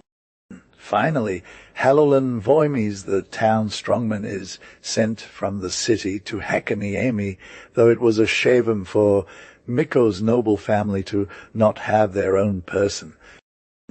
He arrived in Hakaniemi with a trolley loaded with a couch, tables, chairs, and other furniture. Of course, the patron is fully satisfied, especially since Manta, Lena, proved herself useful by teaching Tina beautiful songs and helping her understand the joy of literature. But, as Lena sings, happiness and joy do not last forever, but sorrow and worry keep a person from God's heart. One cold winter evening, when Elisapeti, Katharina emerged from the storeroom carrying a bag filled with coins to send to Manta, Lena, for fabrics and goods, they realized that the bag was empty. Mikko wasn't even home, and the servant hadn't taken any money, while Tina watched. Her father had spent all their resources on building materials for his new project. They left Hakaniemi with nothing but debt. Here is the English translation of the text, preserving the name Reijonen, the valiant sailors. Still, on the same night, even after midnight, they left for Manta, Lean from Hakaniemi, as they no longer wanted to endure their current predicament. From any cost from this rosy cloud. Tina tried to explain that they were her lords, but Manalina arrogantly replied, "Not my lords." The people of Hakaniemi realized themselves they were no longer lords, but rather desperate ones. Yet they lived as equals from one superior family to another, for at the time the entire Marka had come to their village. A full Marka, and in that community a wealthy man had travelled on foot 3 times, exchanging his finest linen for a dozen pens each summer day, but then could not afford even a single coin for the church's bell ringing on Sundays, or so it seemed. I myself thought of Elisapeti, Katharina with that marker, perhaps enough for a student to read at least a book. And even in his deathbed he spoke highly of this good deed. I still remember those kinds, were his last words in this life as Reijonen entered the sauna, wavering in his final act. Hulevelik in a general village invited Tina to Vedi, even from her earliest years. Although she had been given the name by them and later adopted it, she became an exceptional jug, and payman poika, a term for a boy who helps with physical labor, unlike anyone else in that place. Even though he was officially a farmer's helper and owned some land, he was still considered more of a commoner in Ritola, the village. Kalalad and Kaparaparia thought Hulevelik was also from Ritola, a little bit like his father, as Tina used to spend time there for many lords' years, and once even showed off her refined manners. When the cupbearer asked, "Did you receive this house from your mother?" Tina didn't hesitate to clarify, "No, not just my mother, but also my father." Despite these claims, it was known that some of Ritola's elders held on to a certain grudge against Taveti before they finally allowed the young Matti to take over Peltolan Maju, even though he was a practical man who had previously acquired a considerable fortune. Maju's wife, in turn, went to Tina Taveti years later asking for her help in taking care of the boy, just as if he were her own. She didn't hesitate and always made sure that the house was well maintained, just like their own children, even though the payman poikas boys who help with physical labor usually only got their basic needs met. And whenever someone from the village needed assistance or help carrying something heavy, sometimes Matti himself would use harsh words against anyone who challenged Taveti's authority, no matter if it was a minor dispute or a demand for expensive goods. Here is the English translation of the text, preserving the name Reijonen. He didn't seem strange, but rather so overly confident that one wouldn't believe his age. And then, while drinking coffee, the mother revealed, when I looked for suitable harnesses for this village's strong horses during this summer, a certain question arose from the youth. Where is the family's horse stable? The other one was curious. Could you please show us where that is, father? Should we even ask for a harness room? The red one sarcastically replied, my suggestion, young man, is to immediately find out where the stables are. Then we'll see if there's enough space. But this sarcasm provided guidance, so they went to Korpivara, and when the first load arrived, they simply pushed it inside. There was enough room for sure, and they could take their time loading. However, they still had to be careful with the load. Don't bother, the red one answered harshly and started work as ordered. The next day, while inspecting the horses, he realized that even though Korpivara's old father had wanted to help, he hadn't done so. The sun's first rays illuminated a path filled with over 500 pounds of load from Kopalen's Lord's horse stable. It was incredible how the youth managed to carry it all by himself. If only he had someone to assist him. This is enough for me this last night, the labourer said. When I joined the must-be red-jacketed runner one certain morning, the Hulavili, a peculiar creature, stood still at that gate. I couldn't shake it off when the boy gasped and shouted, "Don't you think those aren't horses in your stable?" It was a good response, he thought. Later on, as he scrutinized the horses for the nth time, he realized something peculiar about the youth, who was always so calm and collected despite his age. When Taveti became slightly more nervous, the mother's encouragement towards him intensified. Her children started to see him in a new light. They began to compare him to their peers.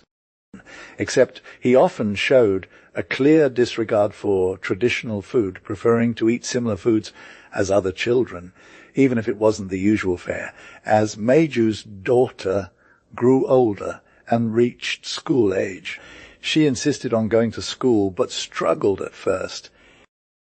Then one day she heard Taveti's voice from inside the classroom, had impulsively climbed onto a desk and started asking questions about a chapter in their textbook. Meju was perplexed. Even though her son seemed different, he excelled in school despite not following traditional methods. Another day, after a typical visit to Hulavili, the peculiar creature, Taveti asked the labourer something with an odd tone. "Do you know why I'm asking this? I mean, what if, but don't ask me, young man," he replied. "I'm not that wise." Taveti insisted. "Just tell me then. What if the prophecy in Malachi's book comes true? Here is the English translation of the text. The second love of the 18th has manifested. Or do they still linger in doubt?" Rovasti had been searching for a place to read his book, glancing at it for some time and then pausing for a moment, but remaining speechless. Thankfully, none of the boys had read the entire book with them, yet all of them had later grasped clearly from what those passages spoke, except for Rovasti, who had not even caught its essence, especially during that cold autumn, in which nothing stirred but the leaves. Hulavili easily the page with a flick of his finger, although, as it was saying, grew wary of speaking to Ravasti more firmly than ever before when he attempted to grasp it incorrectly. You should perhaps let yourself be shaken, the mother had finally said, especially when you are in error and don't seek better advice. Yes, yes. Hulavali agreed reluctantly. I am in error, and you teach us. That's what they say, but I acted out of thoughtlessness, contrary to my will, as a child would. But that's not something a child can do either. The mother warned. Not even if it happened during my birth. I wouldn't have done it anyway. But believe me, it happened at my birth. And she paused and left the sentence unfinished, going back to her work. Then came scolding and other tasks, so she couldn't attend to all of them every day. From that time on, a little sadness was tinged with Hulavali's words as he recalled his mother's reprimand for his over-enthusiastic use of the word child. On another day, after Taveti left the house, the mother sent Tina Taveti to school. The good-natured girl, though accustomed to life in the forest, was led by the hand to the town's master school. She had heard stories about Taveti's eccentricities, and even though he once told her, "Never mind, I still run better and purer than Kopailan's entire pack of hounds," she couldn't quite believe it. Naturally, a two-sided legend arose when Tina Taveti was invited as a guest to meet the other man.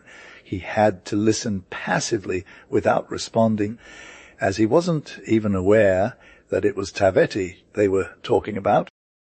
Later, when a sailor from another village happened to be in town, the master took him aside and asked, "Do you know if this is the same student, Taveti Kanavainen, who is involved in this current matter?" "Yes, I do," the sailor confirmed. "What? Is he? He came here just recently from his village to earn a living. But why didn't he tell us earlier? He didn't ask anyone who I was. You should have expected that he might have something to do with us." I did expect it, but what could I do? I had no money then, not even a humble man like him. Here is the English translation, preserving the name Reijonen. He discussed and debated, but ultimately Reijonen concluded that he should go to the city and provide him with certain papers, which led him straight to a large ancient tree.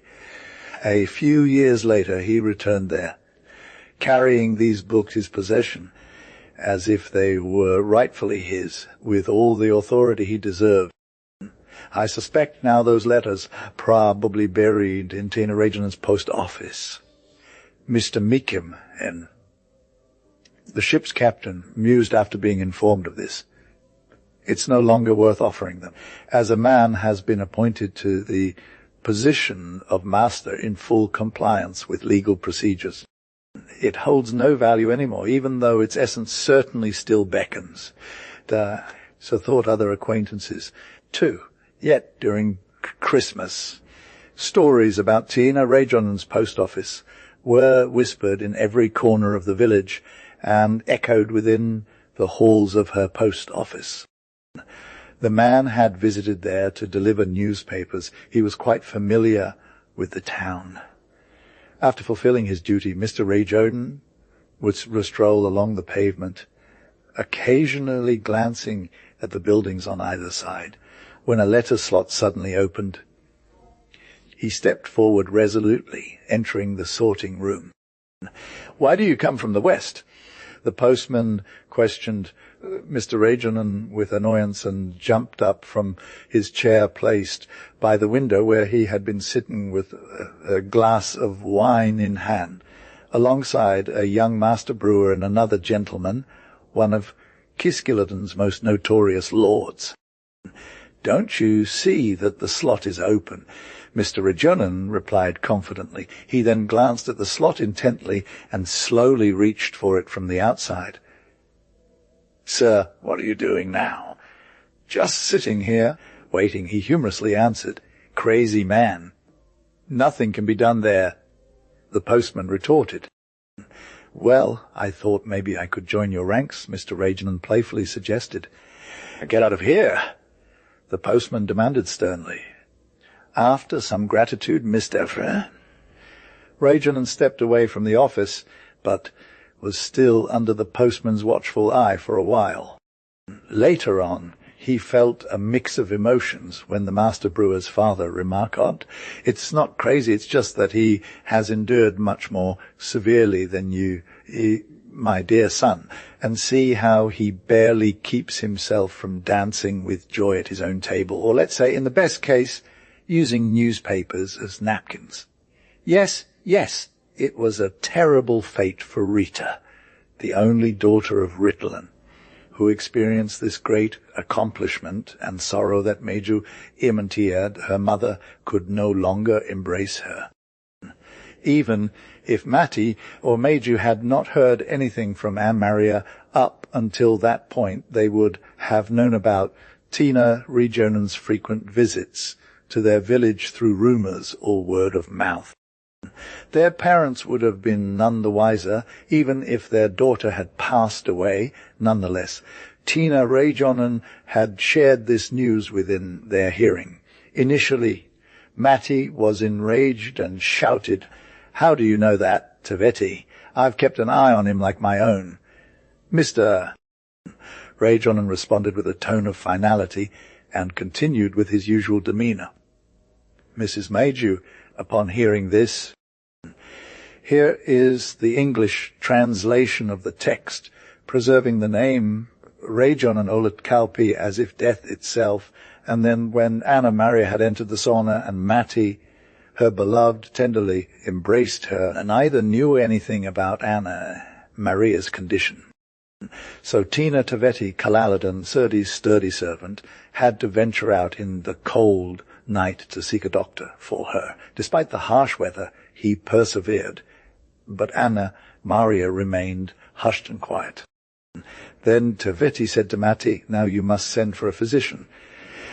Matti didn't respond, but one of Anna-Maria's friends spoke up, "Holds 9 hopes, while illness offers only one. And therefore we should implore the Lord to send us an expert physician who can heal her. For if Kalaladan's servant couldn't help Anna-Maria, then we might as well see them both pass away, and their friend too." Taveti requested a doctor from across the river, but he hesitated. Many would hesitate to venture out into such treacherous waters, especially when the night is so cold. He turned away from the window, hearing Anna-Maria's youthful voice, now barely 7 years old, echoing through the cold night with her cries of help and mercy. Her father's heart broke as he listened. Taveti's words were firm. "Listen, doctor. You must leave now, it is certain. Come save her, if you can, from certain death. But if you refuse to go, then your life will remain untouched."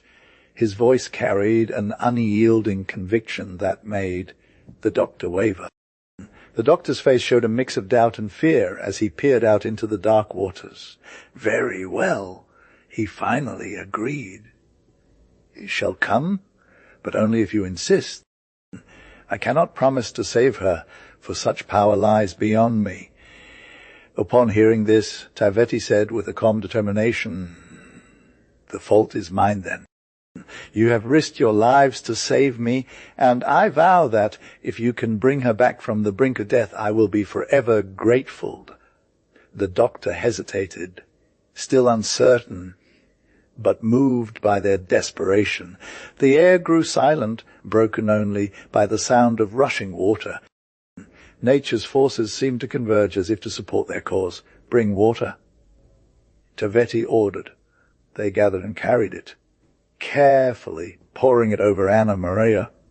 Suddenly, a glimmer of light appeared from the depths, followed by her first breath. "Breathe," Taveti exclaimed. She coughed and then, With one last effort, she cried out, "It's okay." The doctor looked on in awe as Anna Maria's eyes fluttered open. The night had worn on, but no one slept. Taina Taveti guided the doctor through every step, his heart full of gratitude for their success. On a bright summer day, the value of light and warmth was evident, as if nature itself were adorned in its most sacred attire. In the evening, Taveti awoke, and his wife offered him coffee, just as the doctor had instructed upon his recent visit. When she presented him with the cup, Taveti asked, "Has Anna Maria finally awakened?" The woman replied, "No, she has not stirred yet." There was a subtle tension in her voice, a hint of unspoken words. The men in the house were unaware that the doctor had left so abruptly, but Taveti insisted on waiting for him, as if demanding his presence. Once the doctor arrived back home, Taveti offered him a seat and said, "It may be a lot or just a few, but there are thousands involved." He then shared a secret with the doctor. "I thought she was your wife, but I heard everything from the cupboards. And therefore, Master, if you have the right to keep me here as a prisoner, then no one shall force me to run this gauntlet." The following Sunday, Taveti and his young wife, Anna Maria of Ritola, met at the church for a communal prayer. This was the first time Taveti had invited Anna Maria to a social gathering since their marriage year, stark contrast to her previous life as a maiden in a remote village. During the service, Kiskiladen's young captain, the son of its former old captain, unexpectedly arrived at his parents' home with his young bride, Soperon Kenalazen Titaren. After breakfast, while everyone else was engrossed in their conversations, Taveti politely inquired about the couple. "I have no other business," he explained casually, other than to request that our young captain inspect that magnificent church. The captain, confused, asked which church. Taveti replied, "The church in Ritola belonging to Anna Maria. It's so beautifully constructed that it will soon appear from view." Upon hearing this, the captain sat up straight and, with a determined expression, followed Taveti into another room. There was an awkward silence as they both attempted to initiate a conversation. Eventually, the captain spoke. "Taveti, you have brought me here on a mission. I must fulfill my duties." The tone of his voice suggested that he was not happy about this unexpected request. Several servants who overheard their exchange whispered among themselves, "It seems our captain is not pleased to be pulled away from his new bride so soon after their arrival." Yet the captain was but one man, and Taveti's persistence had its effect. They left together, leaving behind a puzzled wife and guests alike. As they walked, Taveti's gently brushed against the captain's sleeve, a subtle gesture that spoke volumes. The captain, though outwardly composed, appeared to be struggling with an internal conflict. The servants followed at a safe distance, curious about their master's sudden partnership. During their journey, they played a lively tune on a large lute, and Taveti and the captain walked side by side, deep in thought. They eventually reached a conclusion. We must all present ourselves before the judgment, and each should be treated according to his deeds within his own domain, whether good, evil. And further, is it not wondrous that we are called into God's presence? Taveti's words calmed the captain, who had been wrestling with a deep concern. Reijonen, a tale of beauty and faith once upon a time. Reijonen was ascended so high a sight, so profound that it almost seemed to transcend the boundaries of beauty, that one might have thought Taveti's rope had stretched him beyond its limit. As the ascent neared its end, every eye turned to their captain, and in a hushed tone, Ritolomaiju's clear voice rang out, "Do you not hear, Captain? As he has done within his realm, and from the chains of sin, he has delivered the living God into his hands." The captain remained silent, but when Taveti inquired, "Isn't it beautiful, this ascent?" he replied without hesitation, "It is." Then, with a swift move, Taveti grabbed hold of him, and from that day forward, the captain was never seen again in Reijonen. The following summer, the old captain of Kiskilladen, free, spirited and living on his own terms, sold off his assets at an auction, except for a few attendees, a doctor, Ritolamati, and Tina Taviti. His wealth did not increase significantly. It wasn't necessary. Tina Taviti remained by her partner Anna Mari's side, the mother of their child. Yet she carried within her a subtle fear, stemming from her deep-rooted connection to the Korean space station's crystalline captain, a beauty unmatched in Reijonen. The vastness of Korpivara, everyone anticipated that all would reside within the vast embrace of Korpivara, nestled beneath the northern lights. Nature had nurtured them there, and Finland's landscape showcased their majestic beauty. There was power and gracia towering height with subtle crevices and unseen depths. Ancient gnarled oaks stood proudly, whispering tales to children on moonless nights, recounting ancient battles and daring raids from legends past. For countless years, Korpivara endured a life of neglect and decline. Like Hunkanen, who had once sailed the seas seeking refuge in his homeland's embrace, this land too yearned for its former glory. Peculiar peace settled over it, but only when Honkanen, Kal returned on the eve of the first day of autumn, as predicted by ancient law. Honkes, Kal's vision Honkes, Kal stood before them, his eyes gleaming with a newfound fervor. With each passing moment, he shared stories and showed them through his books and paintings, illuminating a path that would lead them to the revelation of their purpose. They listened in awe, for they understood then the significance of witnessing this grand ascent. It was as if the chains of doubt had been broken, and they were ready to embrace their fate. In the dimly lit chamber, surrounded by ancient stone walls, Honkes Kol stood tall, his right hand raised, ready to guide them towards a new understanding. Here is the English translation of the text. Reijonen looked at their eyes so that it seemed as if they were about to burst with tears. He spoke words like a soft-spoken hammer, striking his listeners first and foremost with all women except for his mother. He depicted them as mere living shadows, moving aimlessly and perpetually trapped in the dark corners of their own misery, as mere entities existing only for themselves, huddled together like prisoners behind bars, drinking wine and pouring their hearts out to cruel fate, cutting themselves off from everyone and everything, yet now filled with hatred.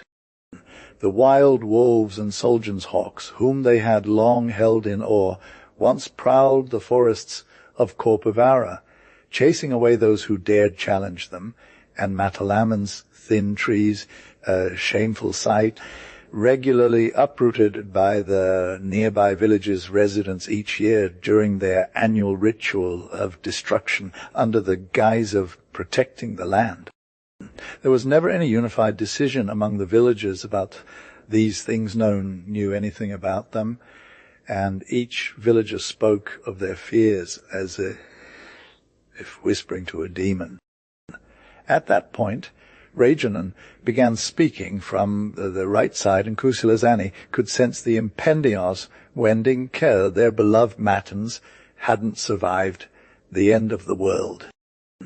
Others, fathers, mothers, children, and elders seemed to be driven by some other force, even millers whispering their secrets in dark, damp spaces. Men who once feared nothing now spoke of their feelings in trembling voices as they stood huddled together under the oppressive weight of Korpivara village.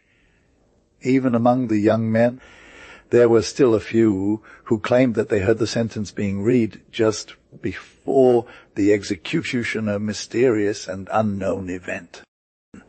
Cal Honkanen, however, explained it to them beforehand, but now an American man had figured it out. He emphasized his learning from the correct book, reading passages and ending each chapter with a decisive phrase.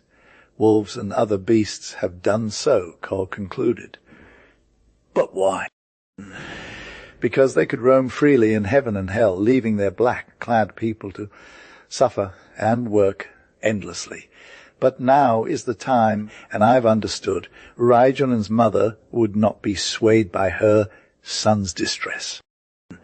Instead, she waited a few weeks before openly speaking of his unbelievable words, first to the congregation in Kirkonkila, then to the wolves and priests. If there were still any doubts among the villagers, they soon dissipated when the most innocent and naive of friends spread these new teachings at the bottom of their hearts. Church was not enough. Reijonen's words could not be silenced. If anything, it seemed that a revolution was brewing in Korpivara.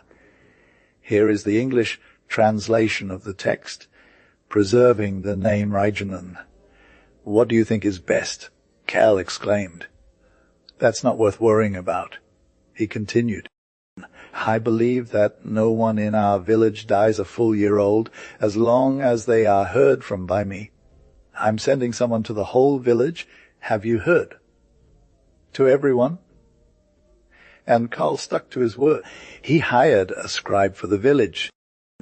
For several days, Honkanen village clerk's office buzzed with trade books, where most of the heads of households sold their land and property numbers in Korpivara, and Cole Honkanen himself executed a thorough purchase from the estate of a deceased man from that very same village today. With those trade books, Cal then left for the city to procure goods for his family. He carried stacks of papers on his back, as he had nearly 100 land registers from various villages. 5-6 heads of households and a couple of manor farms were still left on his wife's list, but despite her suggestions, even his mother didn't want to get involved in the trade book business. "Why doesn't your mother support this trade?"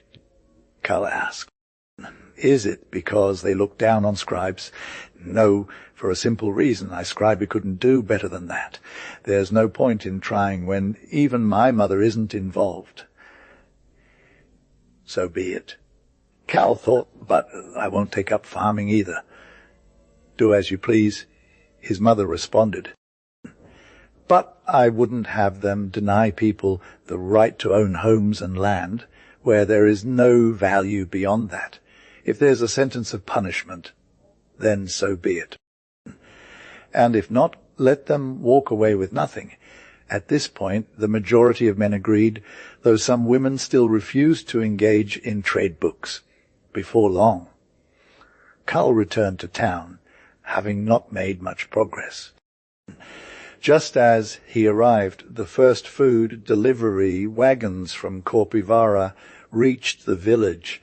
Some of the heads of households had already started negotiating, even if they hadn't sold anything yet.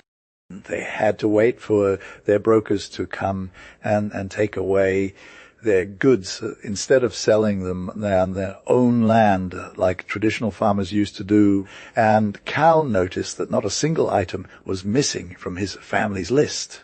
Simo had been out herding and encountered some village people who spoke about Cal Honkanen being there too, taking part in the trade. They said he had taken as much as 200 loads for Korpivara's house. "What does Simo think of all this?" Kuslan Matti asked, a bit sharply. "Well, at first I was skeptical, The old master continued, "But I believed Cal when he talked about seeing so many people in the world that others had forgotten them, and some had grown, while others aged. Isn't that true? That second, his own mother had known him as a child." "So it seems," Matty agreed. "And by the way, who was yelling in the market with the name of Honkanen on their lips?" "Of course, Cal Honkinson, just like the trade books were written," replied Matty.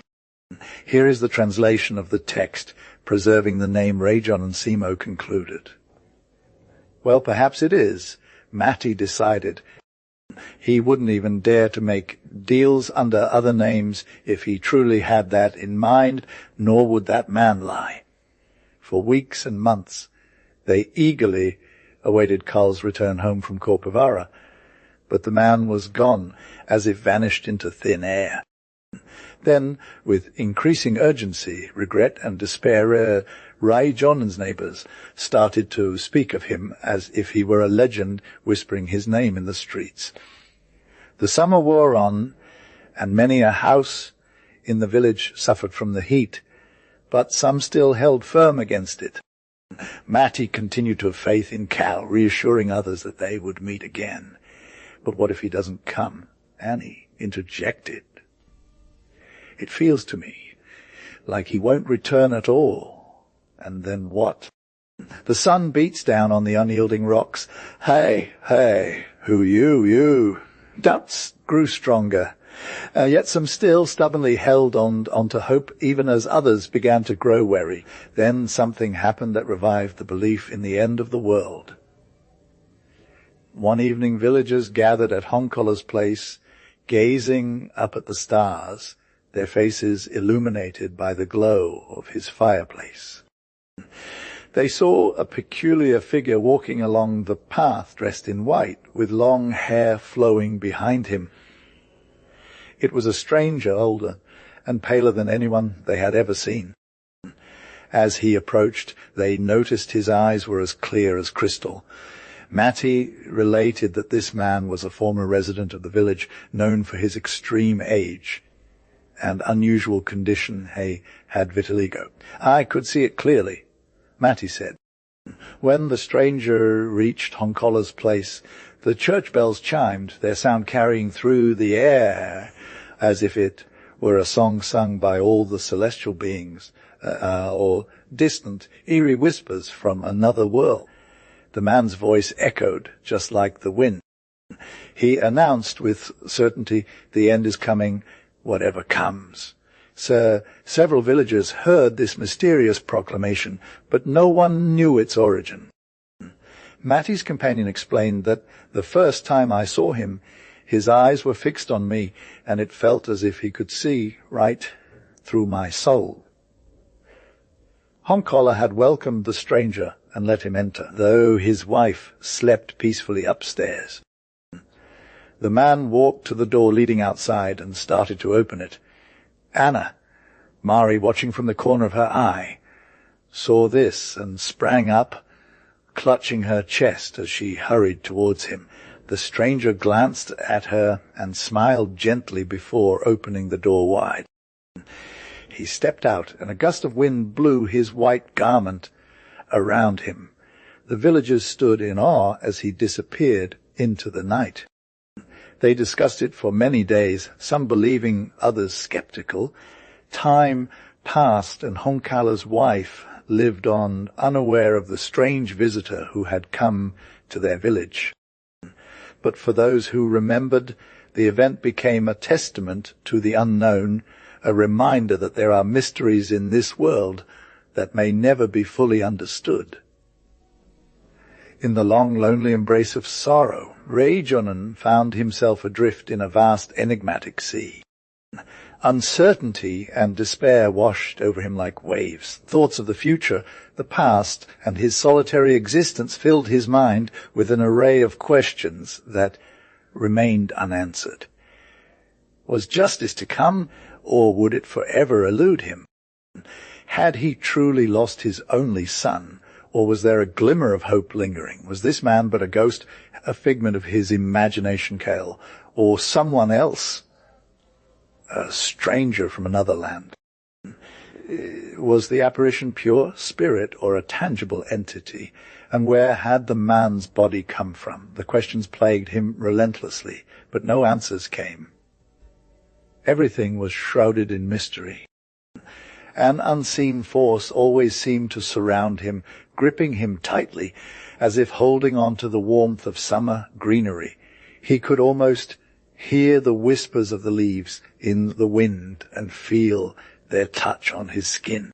The echoes of footsteps followed him everywhere. They came from above, below, and every which way, like the cold grip of death. His being felt heavy, burdened by sorrow, as if weighed down by a sea of soundless tears. From high above, a myriad of questions emerged, and from below, the voices of the aged, their words flowing through the cracks of time. They spoke of the 7 Suivans, sacrifices of Ludenpauja, and Reijonen listened intently, his gaze fixed on the highest peaks of Korpivara, waiting for the day of judgment.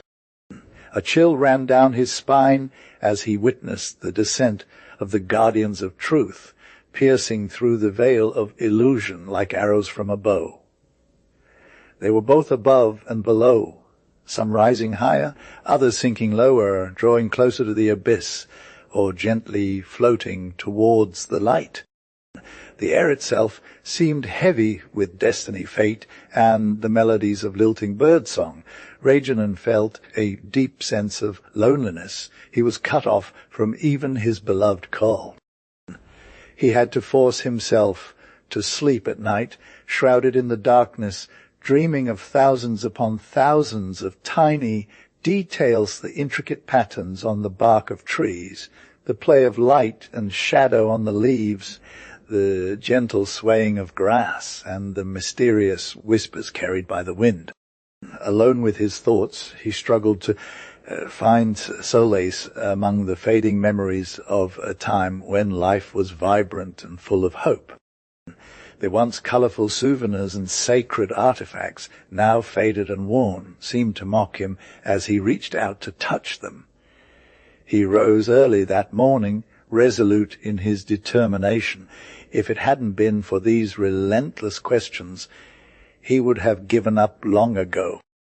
But something within him pushed him forward, a silent voice calling out from the depths of his soul. Here is the English translation of the text, preserving them ne Reijonen. The deep gloom of the impending judgment would have had him feeling quite despairing. But that gloom was very real, and the secretive ones clung to it with their fangs bared. Now they speak of it even less, though they were once convinced of its inevitability. Then came autumn. Some huddled under their hoods, many left their fields to be drenched in the rain and frozen in the snow. Every Monday morning, Mikkel would rise early, ready for work in every house, and sweep the snow with his broom. No one spoke much to each other, but everyone could hear the whispers, and even breakfast was no longer a communal affair, as those who still clung to belief in the world's end refused to share their tables. They walked stoically, defying their typified demeanour. Halfway through the day, a group of 12-year-olds prepared to leave for Korpi's Hill, and the village's other farms, which had already been expecting them. The children were led by Kusala's Annie, who ran back and forth from Pajola's fence to her family's barn.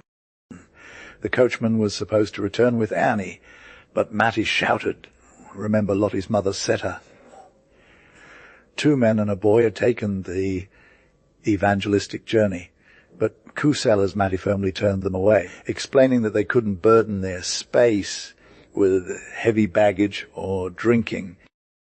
The village hadn't seen even half a dozen people leave, but Kohonen's mother and Renki Rita were nowhere to be found among the departing. group. The sound of their footsteps echoed through the forest, making it seem more alive than ever.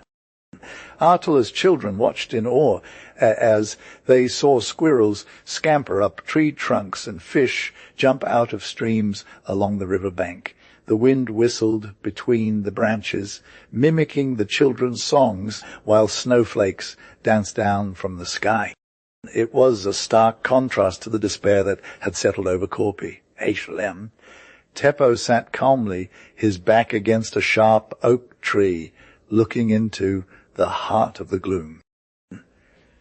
"It must come," he muttered, "even if it's wrapped in frost." Then, with a sudden burst of enthusiasm, "Here it comes. Look from between the tree branches." The women began to dress in furs and roam the land. A gust of wind blew from there, bringing a cry. "Are you all still here?" "Renki? Renkiti?" Reed responded 10 voices at once, each one eagerly awaiting her arrival for rescue. "That's right, but now we have to hurry back home. Mother won't be able to do much." She only looks at Cal and sighs in frustration. "What? Has Cal come home? Why isn't he here?" When did he arrive? Everyone in the village was filled with questions, which Renki Rieti answered to the best of knowledge about Kala. If there had been a just reason for him to leave and return like this, it would have been better. Matikura glared, clenched his fists, and with a heavy heart followed Renki Rieti's trail, sitting down at the table as if waiting for Cal. Despite his anger, he kept his voice calm when asking, "Where is Cal?" "Right here," said Kusala dryly, indicating Mati. "Greetings to you, long traveler. Do you still remember those old times?" Mati looked up, squinting at the familiar face of a young man who seemed almost the same as he remembered, but with harder features and eyes that held an air of maturity. "You're Cole," said Mati slowly, a smile flickering on his lips. "I would have never recognized you if you hadn't told me." "There's not much left to recognize," replied Cal with a laugh. "Many years have passed since then. I've changed too." Mati felt a lump form in his throat as he remembered. You're the one who came back after all this time. The last person we expected." "I know," said Carl. "It's been a long journey, but here I am." The village was abuzz of gossip about the mysterious return of Kel the stranger. Teppo Homo wanted to be the first to welcome him. "Let me at least show Cal around," he insisted. But everyone was wary, remembering tales told by the elders about a dark past that no one wanted to revisit. Carl Honkanen, now an adult, seemed almost too familiar yet mysterious all at once. He had heard stories about being the rightful heir to half of Korpivara, but he didn't want to stir up old conflicts. The village slowly began to accept him, unaware that Cal carried a secret burden from his past, a debt he had promised to repay, no matter the cost. The echo of summer in the heat of midsummer, Simo, with an apology in his heart, gave into his urge and offered the most beautiful girl in the village, Sara, to Hunkalan Cal. Despite the initial shock, he did it, even if it breaking a promise. That night under the starlit sky, the church bell tolled, signaling the start of Christmas. The usual joy was absent. Instead, a somber silence hung in the air as people gathered for Mass. In the pews they observed 2 elderly men, a captain and a sergeant, who sat side by side, their bodies rigid, both caught up in memories of their past. The captain, with a furrowed brow, whispered to his companion, "Stina Lisa, come sit beside me and watch what goes on inside the church. I sense something peculiar happening." "Stina," Lisa returned, her face grave, and said, "They are still arguing in there," their voices echoing through the empty church. even though it's cold. They show no sign of leaving. As she spoke, a profound silence fell upon the congregation. Both men, lost in their memories, appeared to be fighting against the ravages of time. The captain, who was known for his stern demeanour, said, "They must be all the drunkrellers and who came here tonight seeking warmth, but they've found something more." Their eyes, wandering around the church, fell upon two young men, one a soldier and the other a corporal, both dressed in their uniforms. They sat rigidly, their faces etched with regret and shame, hunched over as if bearing an unseen burden. The captain, his voice laced with accusation, wondered aloud, is this the fate of those who break the rules? To spend Christmas locked up like animals. The corporal, his head bowed, made no response. In that moment, a collective gasp escaped the congregation as they realized the severity of their sins. Even in that sacred space, the echoes of their past actions rang loud and clear. As the mass drew to a close, the two men stood, their shoulders slumped. They left the church, their footsteps heavy with guilt, each knowing their path had crossed with fate's unyielding hand. Here is the English translation of the text. He would have always believed it, mused Reijonen, recalling how both armies, happily side by side, had been encamped near Mykim in fortress. One could believe in that if one saw it with their own eyes, he thought, referring to the crown-adorned captain. I never thought I'd be like this, not even a proper man, always seeing them as heroes from afar. How did they manage to get so close to the fortress? I don't remember anyone mentioning that to me. It's something I've heard before. You're just saying that. No, it's true. With such a large family in Mykin and their keen eyes, they had taken advantages of these autumn days gathering wood and preparing for winter. Neighbours witnessed the goings-on in Mykin, and in some way these uninvited guests managed to obtain access to the fortress. They blamed Mykin for everything, even trying to pet his dog or other pets, probably with the same attitude as they had shown towards many of Mykon's possessions over the years. And he supposedly bought them a pet from a local breeder, Carolina, though it turned out to be all falsehoods. Reijonen almost believed in Mykon's words, but since there were no witnesses, the law handled matters and Mykon paid both fines and costs. And if only Mykon had kept that secret, even if he had locked it away somewhere and perhaps because of his 3 young children, said Reijonen. Just then, a sergeant spoke up in response to Mykon's harmony, breaking requests. You need to take responsibility for yourself. Don't drag others down with you.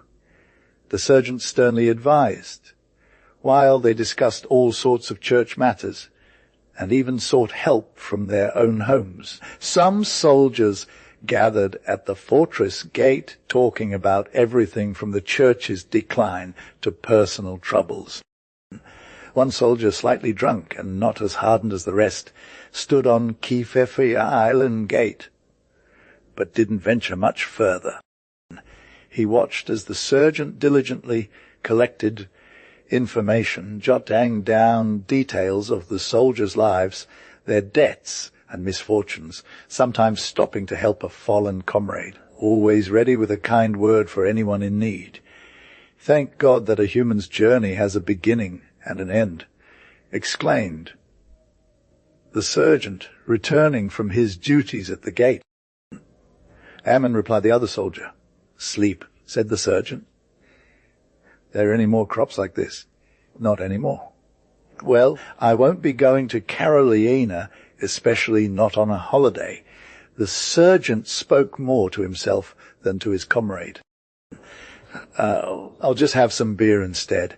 Here is the English translation of the text preserving the name Reijonen, you who spend so much time eating during the week, that lost man.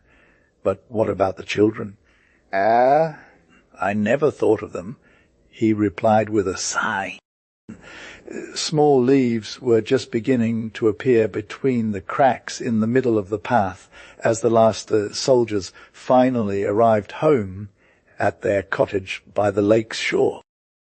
The morning sun had dissipated the dew, covered grass and bushes, now bathed in a softer light that highlighted the untouched snow along the road and in the yards.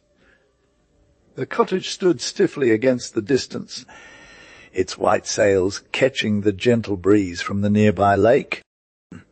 Along the beach, soldiers moved like shadows between the Ora and Kora pines, their footsteps echoing off the cold winter ground where they had kicked away the frozen snow around the door, allowing them to enter into the warm hearths of their homes and gardens.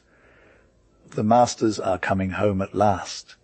Carolina called out as she rushed to greet the arriving soldiers, her eyes flashing with anger. Where have you all been during the whole night?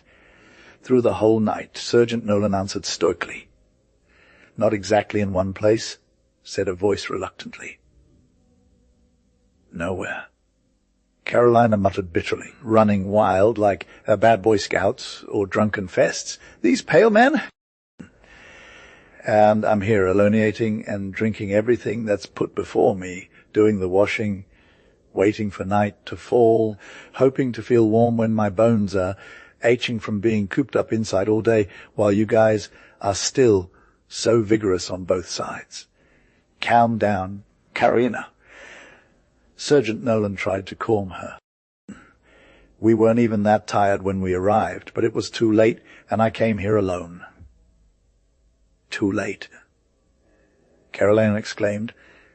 I believe that then you all went through the church, passing each other like in a race, as Arto told us. The pastor had been waiting for an hour or so, hoping to see us arrive, but we were just wild. We didn't even care. But where were you all night? The master said we were guests in a village during Christmas. The reluctant speaker explained, though it was clear that Carolina found their answer dismissive. It wasn't peaceful for the sergeant to share his personal matter with her, but he continued, good father would never let something like this happen. And if he did allow it, even for me. A man completely different from you, in spirit, though, could you stand such a thing? He didn't finish his sentence as Carolina's face turned red with anger. That night, the men settled into their homes, silent and calm. The elderly retired to their rooms immediately, finding comfort in their beds.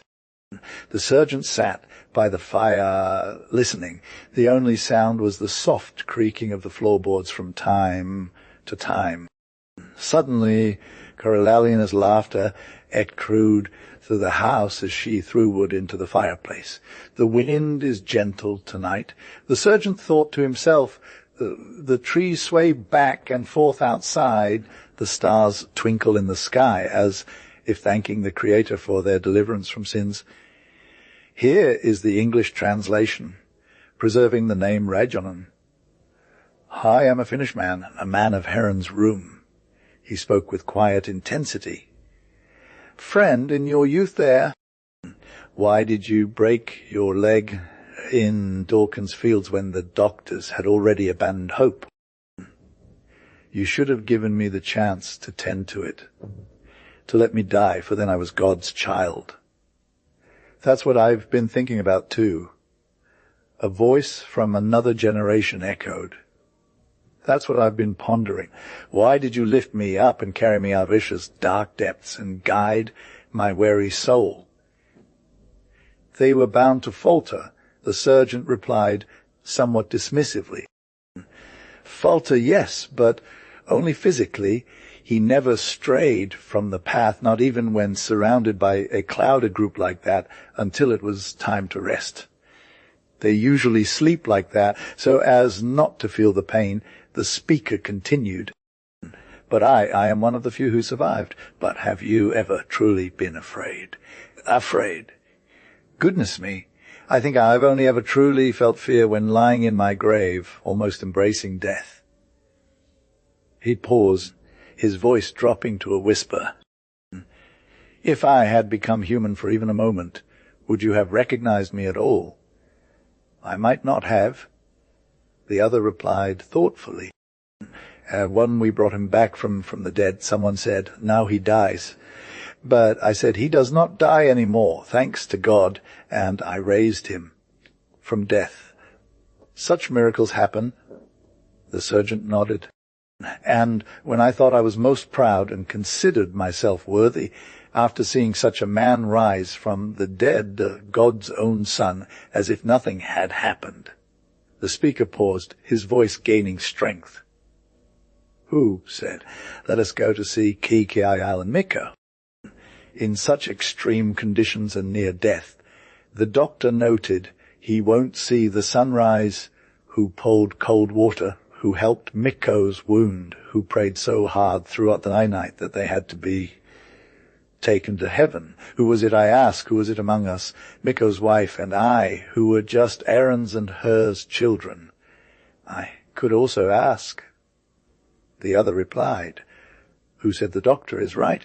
He would have died before sunrise if he had lived by bread and water, but this semi-dead man devoured crusts, who answered when his wife pleaded, 'He will die, for death's cold touch is upon him,' that there is no absolute death, who said, 'Let us fight against death, for the Lord does not want a sinner to perish,' who said, 'Remember, even he has a soul that can be saved if it doesn't stray too far.'"